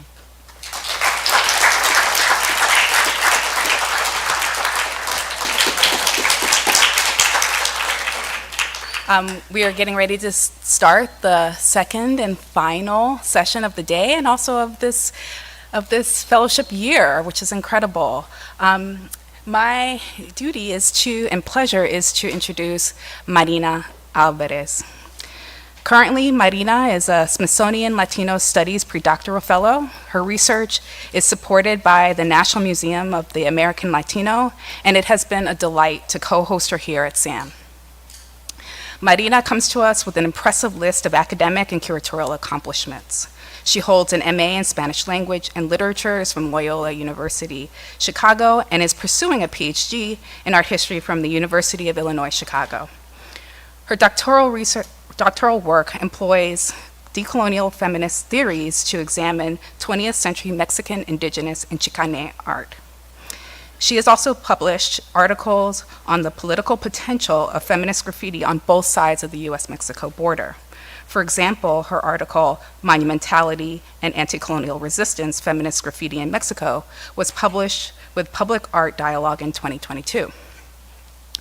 Her research has been supported by numerous fellowships, including a Crossing Latinidades Mellon Fellowship, a Museum Studies Fellowship through the National Museum of the American Latino, and a term as the Richard E. Greenleaf Library Scholar at the University of New Mexico. Marina has also held various curatorial positions, including a curatorial researcher at the National Museum of American History, and as a curator, having curator roles at National Museum of Mexican Art. Apart from her scholarly and creative ventures, Marina loves to teach, mentor, and guide other first-generation college students. Today, Marina will be presenting her paper, Teaching the Language of Fugitivity, Elizabeth Catlett and the Taller de Gráfica Popular. This is a discrete component of her larger study, The Politics of Race, Gender, and Literacy in the Figure of La Maestra Rural. As someone who has spent a number of years thinking about Elizabeth Catlett, I'm really gratified and humbled by the many advances in scholarship since my co-curators and I completed work on last year's retrospective. So I'm really excited about the ways that Marina's work enriches our understanding of Catlett in the context of Mexican art history, thus deepening our appreciation of our critical transnational perspective. Please join me in welcoming Marina Alvarez.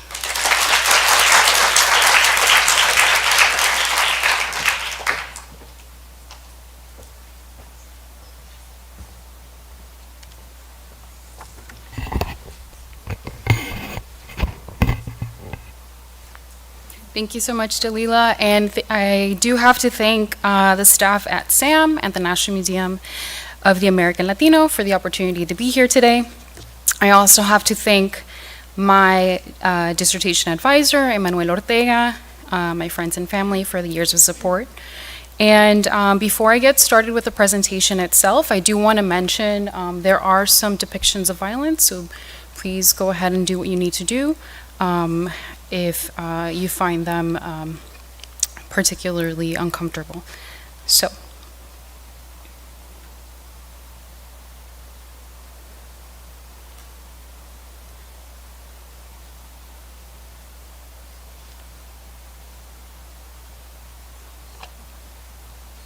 Not advancing.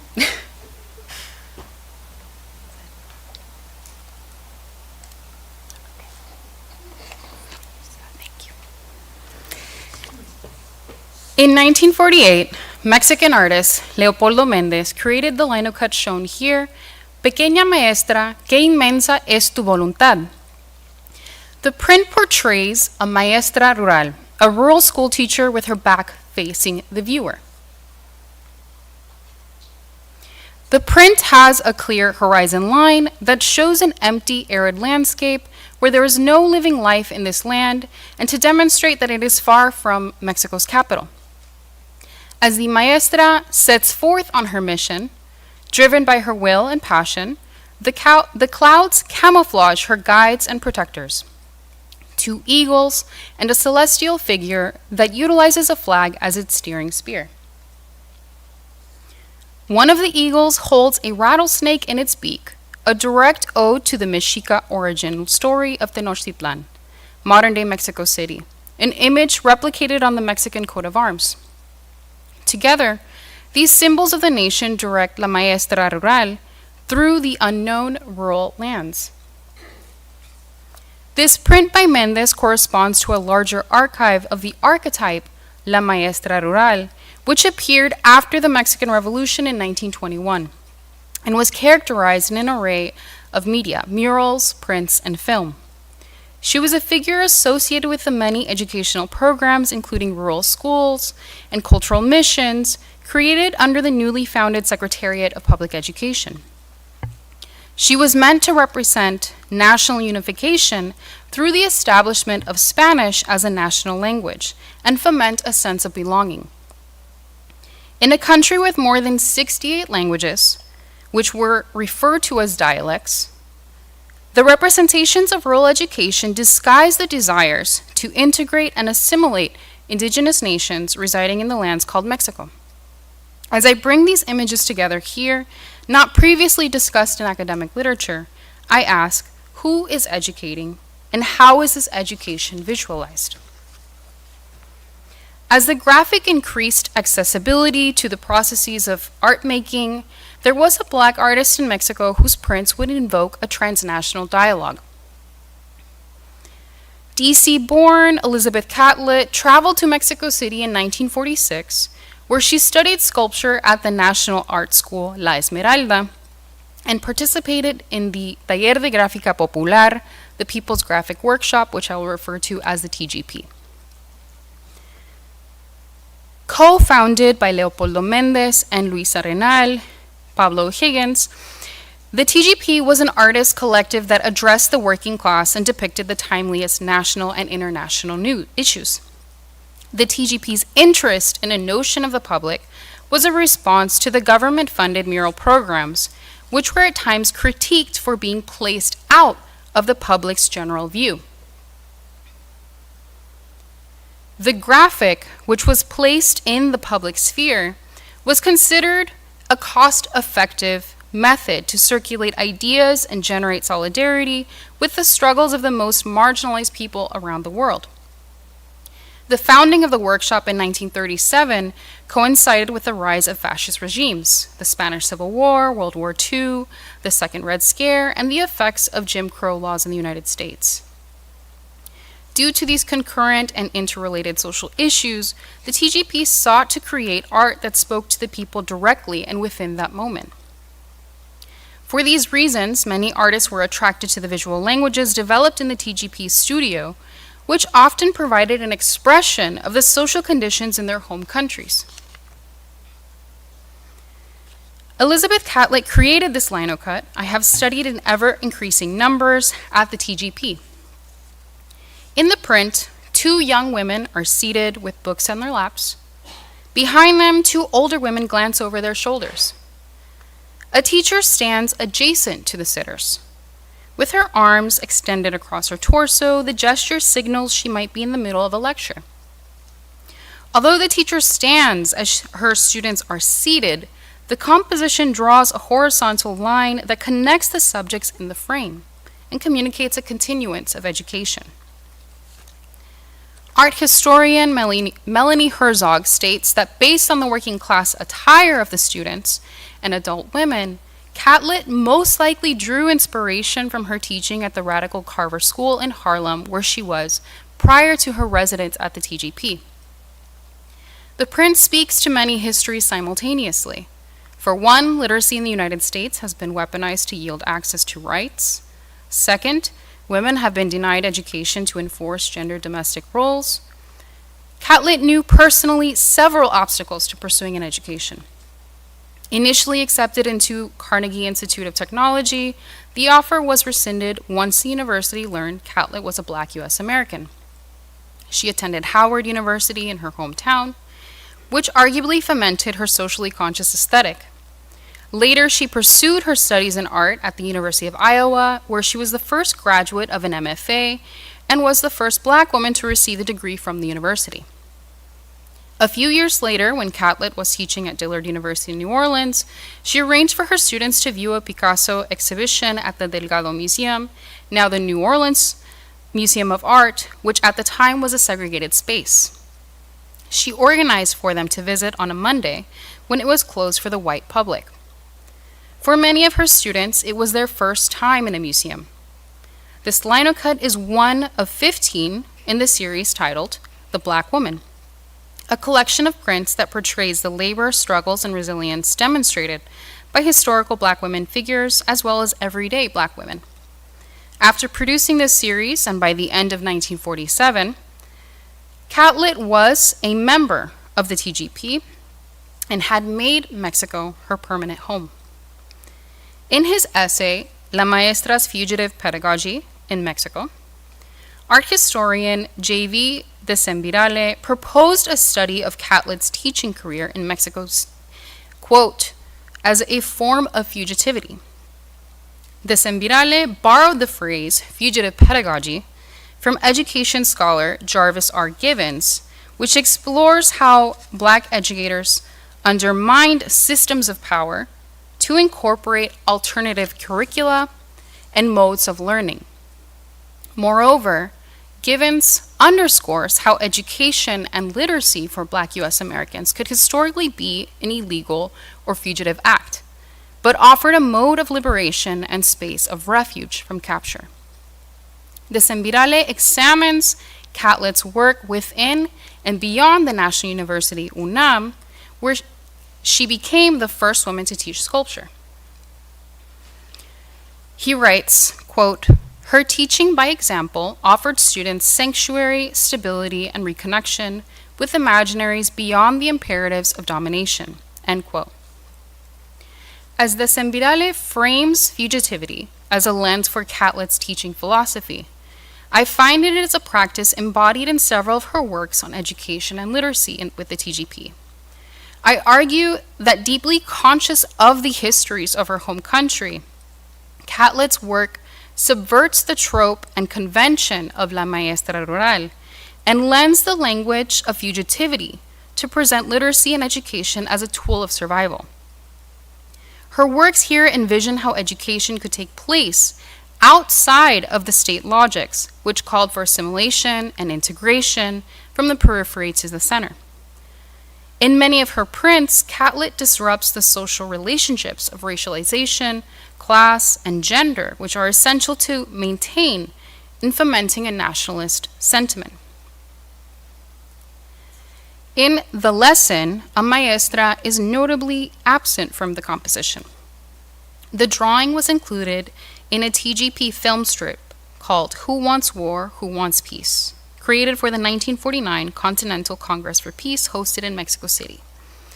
This image was accompanied by the following text, quote, we want an opportunity to develop our people, an opportunity to fight ignorance and prejudice, end quote. Here, three young girls read together. As one girl holds a book, which is centered in the print, together they form a circle. The girl at the center that holds the book open for the other girls, on either side of her to equally participate in the lecture. Viewed in another way, the girl at the center teaches the other young girls how to read. In both scenarios, the print illustrates the shared act of learning together and from one another. By comparison, in this woodcut by Leopoldo Méndez titled La Maestra, the viewer is situated within a classroom. A teacher is at center with her back toward the viewer.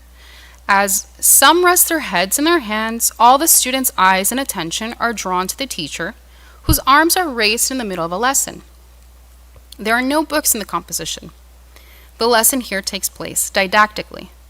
Whereas some students have their hair combed, displayed as white highlights in the black ink, other students' hair is disheveled, a trope used to convey rurality and poverty. With a singular light source that cloaks the teacher and her students, the composition is divided into thirds. The play between these factors of light assembles the scene into a rendition of the Mexican flag. The Mexica legend of a serpent being devoured by an eagle is now replaced with the maestra and her students.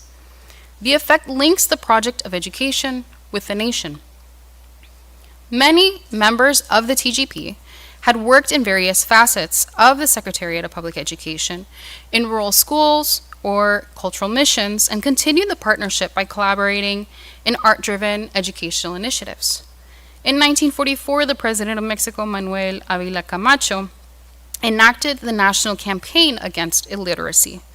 As a revival of many of the previous education programs, the campaign also sought to teach adults to read and write in Spanish, many of whom would have been children during the tumultuous socio-political instability of the Mexican Revolution. The law outlined that if you were illiterate, you were obligated to learn to read and write so that you could take joy in teaching others. It also ensured that the campaign would be carried out federally. Along with contributing to publications for rural educators, TGP members created prints, pamphlets, and posters for the federal literacy campaign. The portfolios and flyers, such as the one shown here, created by the TGP, were sold to generate funds for the studio's sustainability. Several prints were included in newspapers, and loose leaflets were distributed in rural towns so that people could place them in public spaces and spread the messages through the visual graphic. In this excerpt from Alfredo Salce's print, which served as a TGP leaflet subscription form, he demonstrates how the TGP flyers could be circulated, slipped underneath doors, attached to walls, posts, trees, trains, and distributed at union meetings. In a plate created for the TGP's portfolio, Prints from the Mexican Revolution, Alfredo Salce foregrounds a maestra rural and her student. Many compositions created for the literacy campaign or conveying the benefits of rural education followed this same formula. It would focus on a relationship between a teacher who would be in modern dress with their hair neatly combed and their students, as adults or children, who were often portrayed with markers of indigeneity and poverty. Here, the maestra wears a collared shirt over a long skirt. Her hair is tied in a neatly wound bun. The seated student, a woman and mother, follows the maestra's direction as she cradles her child on her lap. The woman wears a rebozo, shawl, as do the other women seated behind her. The women in the background are barefoot and read from their books in their laps.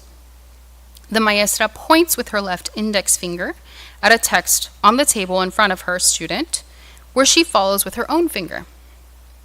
The outdoors have been made into a temporary classroom as a building is constructed in the background. The print communicates that literacy promises equal opportunity. It also shows how literacy could be mobilized to integrate those who were illiterate into the nation. The print also conveys how education flows from maestra to student, which further ascribes the modern from the unmodern, educated from the uneducated. Read in this manner, The relationship presented here from teacher to student emulates what Paulo Freire called a banking model of education, where students are viewed as empty vessels. In many regards, this version of the maestra rural, as an arm of the state, does the work to convey these differences. Even if unintentional, the print explores a long-standing contention of land, language, and power within Mexico. Since the 19th century, Mexico as a nation-state has sought to modernize and unify its populace under the notion of Mexicanidad, or the facets that define Mexican identity. Often associated with a mixture of indigenous and Spanish cultures and customs, mestizaje as it has been termed, is similarly associated with Mexican identity. As an ideology, however, it often looks to a pre-Columbian past and overlooks the cultures and practices of living indigenous peoples. When it is deployed as national culture, it works to homogenize and in turn erase diverse racial and ethnic differences. This has the material effects of land dispossession, displacement, and privatization of natural resources. Likewise, this has contributed to diminishing indigenous languages and knowledge systems. And in the words of Ayuk linguist Yasnaya Elena A. Hill, quote, "Indigenous languages do not die, they are killed," end quote. Despite these attempts of transforming indigenous life, there were equally moments of resistance.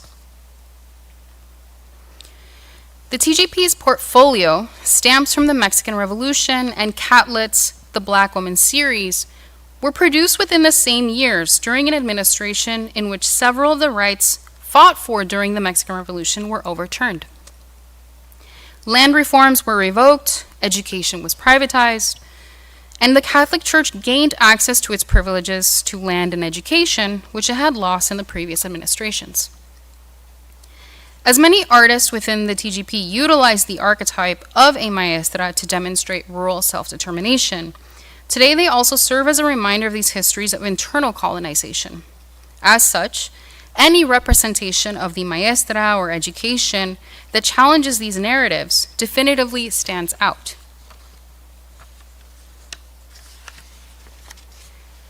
In this lithograph titled Alfabetización, Catlett again portrays three figures.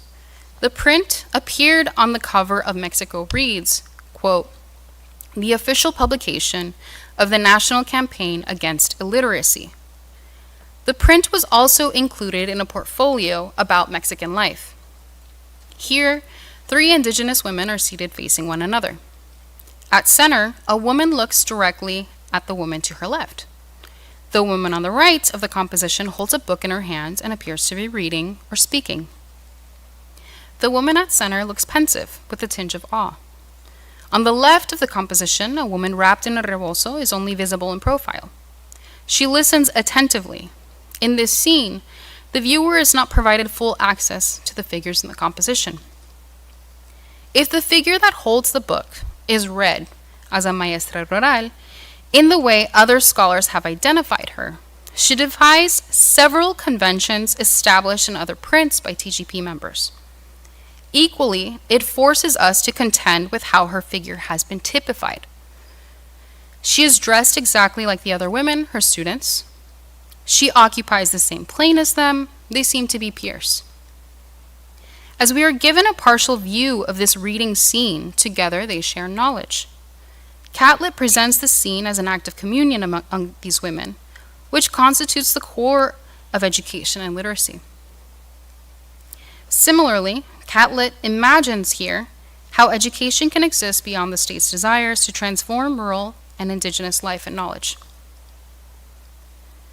When compared with Salce's rendition of a maestra rural, we see how he presents us with a system of projects that involves a reconstruction and repurposing of space to achieve a specific version of rural education. Catlett's print focuses on an act in an unknown space that is fleeting and might not be entirely legible by the state. In 1963, Elizabeth Catlett traveled to Cuba with TGP member and muralist Elena Huerta to attend the Congress of Women of the Americas. She created the following poster, which addresses themes of literacy, education, and equality in la integración racial en Cuba. Though never implemented in law prior, the Cuban Revolution enforced racial integration to facilitate a more egalitarian society. Here, 2 boys, 1 white, 1 black, share a desk. Seated, they read together from the same book. Behind them, the Cuban flag envelops them. Though the TGP's radicality is celebrated, it is rarely underscored how many of its artists took different approaches and positionalities within their work. By the late 1960s, Catlett left the TGP in part due to differences in political and aesthetic trajectories. But her work continued to expand on social issues that unfolded in the United States, as well as those occurring globally. Despite this break with the workshop, Catlett's body of work, with a small selection examined here, is living proof that the limits to imagine, conceptualize, and enact change, equality, and freedom is unbound. Thank you.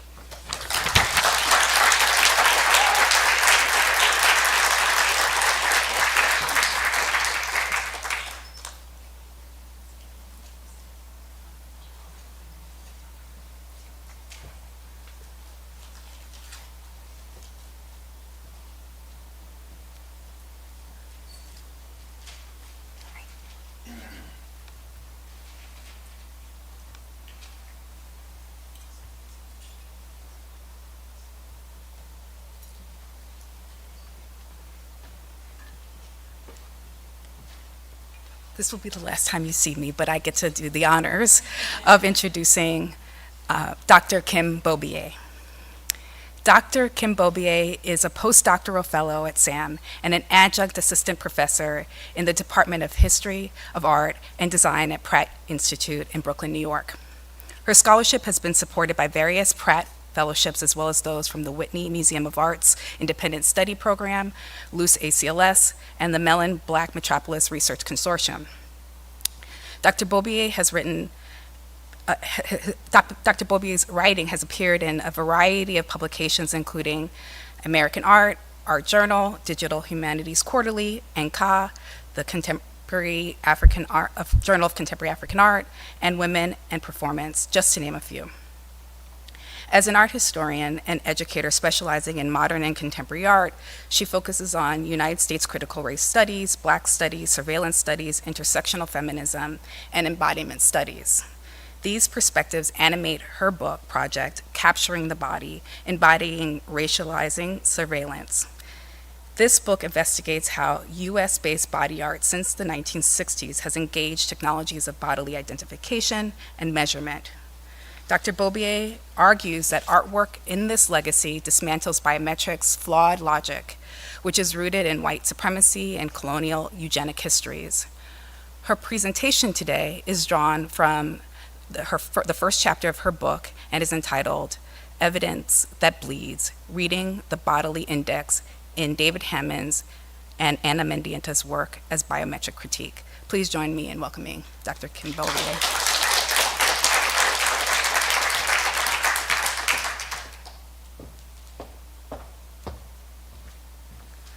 Great. Thank you. Thank you so much for the kind introduction, Dalila. It's been an honor to have you as an advisor along with Saisha Grayson. And this fellowship in general has just been such a gift for me. I'm grateful to be in community with its staff, friends of its program, and especially my fellow fellows here. And I have a lot more words of gratitude that I'll save for the end. But before I start, like fellow panelists before me, I do want to share a word of caution because this presentation does include some disturbing material, specifically discussion and imagery of sexual and racial violence. So if you prefer to step out before or during the presentation, to look away at any point, please do. And with that, I'll go ahead and dive in. Hard at work, a woman sits at a typewriter. The click-clack of her keys accompanies a score fit for a military parade. Before her stands a long row, not of festooned soldiers, but of paperwork. She trains her attention on a card, an 8-inch square matrix of fingerprints. The camera tilts up, showing an office full of other diligent women handling other documents. As this tour of the FBI headquarters progresses, an agent praises its state-of-the-art systems for identifying, quote, hoodlums. The scene's message is clear. The FBI runs not simply on information, but on scientifically processed and analyzed evidence. This 1959 film, The FBI Story, participated in the Bureau's public image campaign while previewing more to come. According to a 1976 FBI brochure, if law enforcement's strides over the past 50 years were listed by their, quote, dramatic and far-reaching impact, a prominent place would have to be given to the science of fingerprint identification, end quote.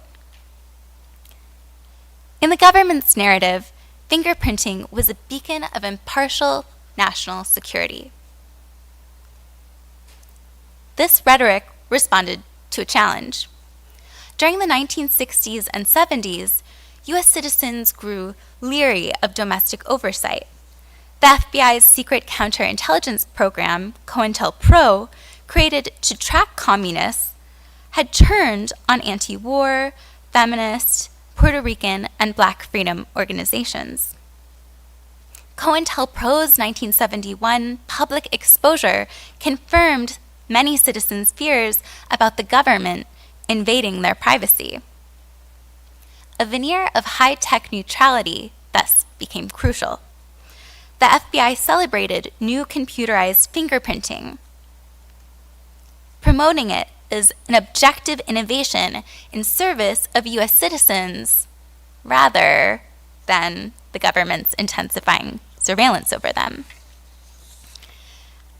As intelligence agencies and police forces expanded their identification systems, contemporary art also accompanied this move, experimenting with methods for registering bodily presence. Authorities' clinical profiling of individuals ran parallel to artists' creative pursuit of a popular 1960s and 70s format, the Bodily Index. Artworks of this kind showcase traces of the human corporeal form, whether teeth marks, body casts, lines painted by body parts, or impressions left by bodily substances. By turning the body into the artwork's primary medium, the Bodily Index expresses its maker's fugitive presence. Yet, the Bodily Index also fixes the maker's physical features in place, recalling technologies of bodily identification and measurement known as biometrics. Biometrics that pin down identity through the body's capture, such as fingerprinting. If the FBI Story's fingerprint card promises that the U.S. justice system's biometrics are apolitical, artists David Hammons and Ana Mendieta, their works suggest otherwise. My paper examines these artists' 1960s and 70s bodily indices. They evoke fingerprinting while undermining its dehumanizing gendered, geopolitical, and racial biases. I interpret these artists' resonant uses of the Bodily Index as biometric critique, inflected by their late Cold War U.S. context, where both belonged to demographics cast as potential enemies within. Authorities viewed Black citizens like Hammons and Cuban refugees like Mendieta as minority groups in need of saving. Saving from radical politics and social pathology in Black Americans' case, and in Cubans, saving from their home country's communist ideology. In both cases, the state's white paternalistic vision of salvation fed surveillance. As we will see, Hammons and Mendieta indexed their own flesh in ways that defied this oversight. Hammons began making indexical traces of his body, called body prints, during the late 1960s in Los Angeles. The artist coated himself with grease, often margarine or baby oil, and pressed his body onto paper or board. He then sifted powdered pigment over the surface so that color adhered only to the greasy areas, creating a detailed impression of skin, hair, and fabric folds. Like many of Hammond's early body prints, Injustice Case from 1970 addresses brutal assaults on Blackness. This work's title nods to the high-profile case of the Chicago 8, which involved Black Panther Party National Chairman Bobby Seale, along with 7 other men accused of instigating a riot at the 1968 Democratic National Convention. After denying Seale's right to represent himself, Judge Julius Hoffman had the trial's only Black defendant gagged and chained. Hammond's body print reproduces this chilling scene of state suppression. It shows the profile of a seated trussed figure bordered by an actual American flag, its stars and stripes enclosing the body, framing it as if the nation's emblems of justice are themselves a trap. Seale was stuck in this position before the jury's verdict. But in this work, his figure appears already condemned, presumed guilty. As art historian Kelly Jones notes, the fabric wrapping around him conjures other restraints associated with white supremacy: the chains of slavery, lynching ropes, handcuffs. Seale's courtroom ordeal belongs to a legacy of Black containment. When first exhibited, the work gave this containment physical dimensions. Hammond's body print was literally in a 7-foot-high glass vitrine, inviting a second reading of its title as In Justice's Case. This pun likens Black Americans' condition within racist institutions to captivity. Mouth muffled, the figure silently testifies to this paralyzing confinement. In this sense, the figure can also be seen as a courtroom exhibit, a visual marshaled to corroborate Judge Hoffman's vicious punishment. And this double reading is part of the work's critical engine. Injustice Case connects bodily impression to legal evidence while indicting the U.S. justice system for automatically equating racial Blackness with guilt. This imprint of the artist's own form draws on the evidentiary authority of the body only to undermine the possibility of objectively appraising it. In other words, while mobilizing the bodily index as a mode of proof, Injustice Case exposes the prejudice embedded in systems that rely on bodily evidence to adjudicate truth and fairness. Mendieta's early 1970s works further interrogate these systems, asking whom they render legible and credible in cases of sexual violence. In 1973, she invited her MFA class from the University of Iowa's Intermedia program to her apartment for a performance. Upon arrival, they found the front door ajar. Passing through it, they encountered Mendieta, bent over and bound to a kitchen table. Non-responsive, naked from the waist down, red liquid extending from her backside. The artist staged such marks of struggle on flesh, on fixtures, on furniture, on the floor, all as indices, physical remnants that pointed to an absent aggressor. Mendieta remained motionless for her audience's 2-hour stay. The work was inspired by the rape and murder of fellow University of Iowa student Sarah Ann Ottens from just weeks earlier, a case that reflected how authorities of the era mishandled evidence of sexual violence. In the early 1970s, police lacked protocol for preserving physical traces of it, and training materials often instructed officers to question the credibility of the attacked rather than being too concerned about the attackers. Even when reporting on Otten's case as a horrific tragedy, the press subtly impugned her virtue, while officials tainted the crime scene by prematurely granting journalists and others access to it. Amid Mendieta's own scene, visitors sat down to discuss the work as they might during a studio critique. There are different accounts and interpretations of this conversation's content, and I think that such indeterminacy is part of the point. Even seeing frozen fragments of rape scene, now 53 years removed, might stir curiosities, questions about it, visceral reactions in you that are difficult to resolve, and that's certainly been my experience as someone trying to research and reconstruct it. Because this work, begs for analysis while resisting a neat narrative. For my argument, the fact that Mendieta's visitors were moved to talk about her constellation of bodily clues is significant. It implies that the evidence failed to speak for itself. Mendieta did, however, plant some seeds. She had fashioned the scene to approximate what newspapers reported from Otten's case, inviting comparison between the fellow student as a target of sexual violence and herself as one.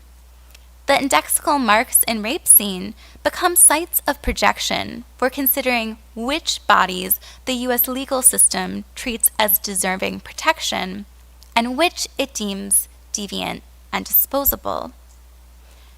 As art critic Johanna Fateman puts it, Mendieta here poses a morbid question. What if it were me?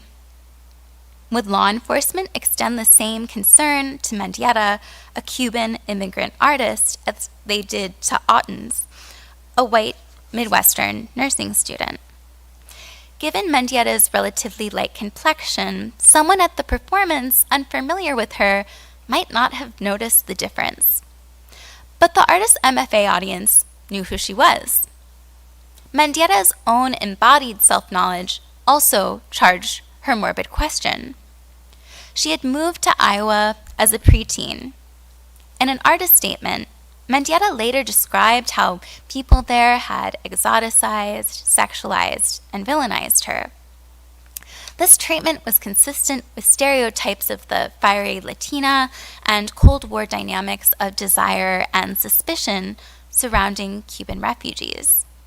Whereas Otten's fatal violation, one against white, homegrown femininity, represented a violation of the U.S. Cold War order, Mendieta herself signified a potential menace to it. Rape scene proved disturbingly prescient in ways that art historical tellings I've come across do not fully unpack.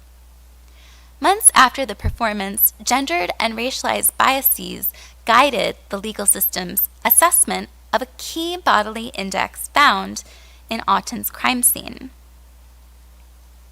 A grand jury indicted University of Iowa black football player James Weldon Hall, linking him to a thumbprint on the faucet of her bloody sink. Hall was sentenced to 50 years. Nearly a decade later, newly released documents revealed the fingerprint match had been inconclusive all along. This and other exculpatory evidence had been withheld. False testimony presented. Judges reviewing these proceedings exonerated Hall. It was clear that amid botched evidence, prejudice toward this black male suspect determined forensic claims. Prosecutors had weaponized the bodily index. Like in Justice Case, rape scene refers to an investigation where biases around the bodies in question drove court actions. By troubling the notion that the body and its traces can serve as raw, objective proof, these works challenge a key premise of biometrics. Moreover, Hammons and Mendieta's bodily imprints highlight how this flawed biometric logic underlies the history of fingerprinting, a technique which white colonial agendas led from the start. It emerged as a bureaucratic tool in 19th century British India, where colonial administrators believed racially distinct castes possessed biologically determined moral traits. Practically speaking, by seizing on fingerprints, officials could efficiently track colonial subjects. Officials bound people's legal identities to their bodies.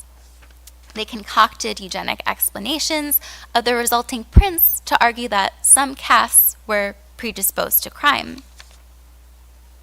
Eugenicist Francis Skelton refined fingerprinting into a standardized system, one designed to verify racial difference and legitimize imperial control.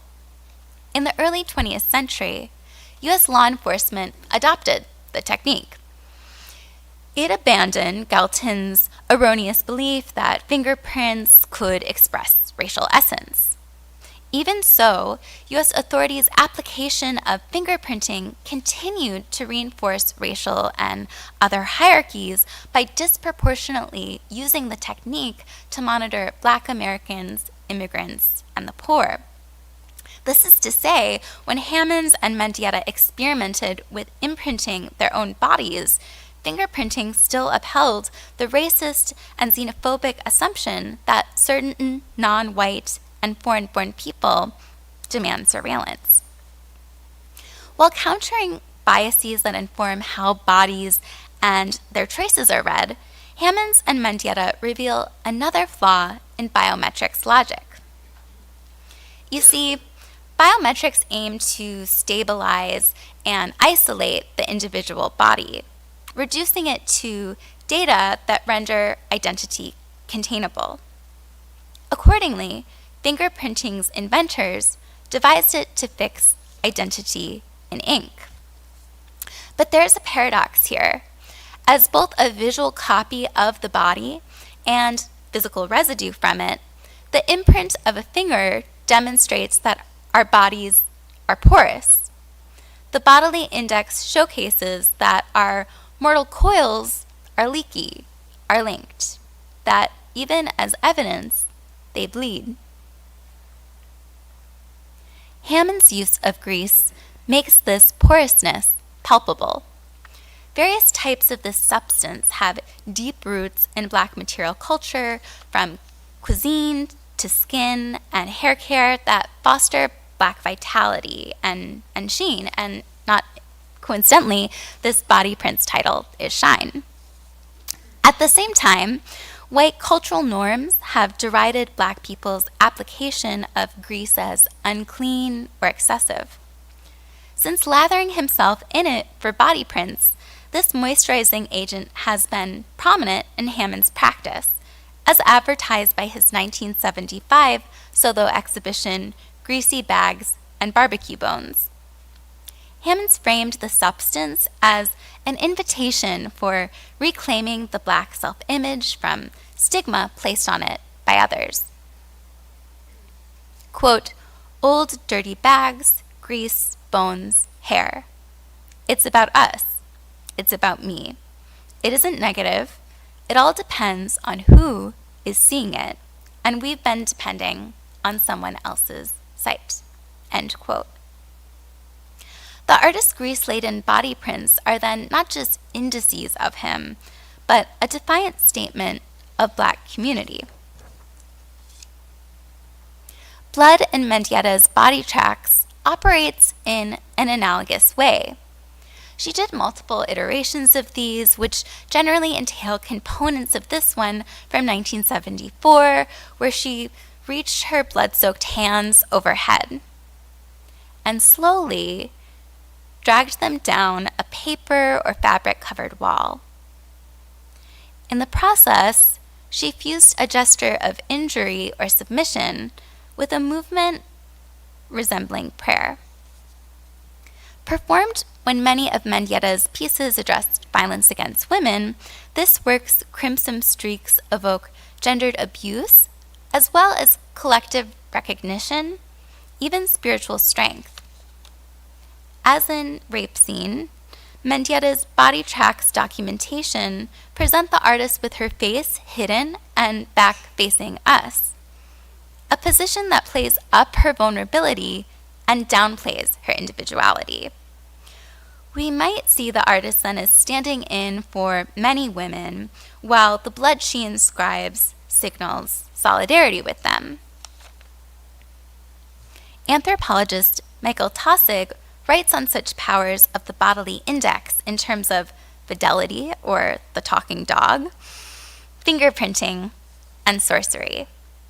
He describes fingerprinting as sorcery, in that it transmits something of its maker through physical and perceptual contagion.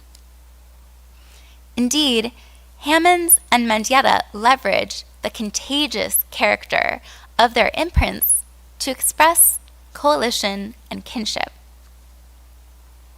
Again, these artists did so when paranoid Cold War institutions conflated political and physical difference with dangerous deviance, when they persecuted people believing that criminality lay dormant within certain bodies. In Justice Case and Rape Scene, however, redirected this logic of bodily proof. They took to task the systems that structured its biased interpretation. To me, these works are prompts for interpreting otherwise. And with Hammond's body prints,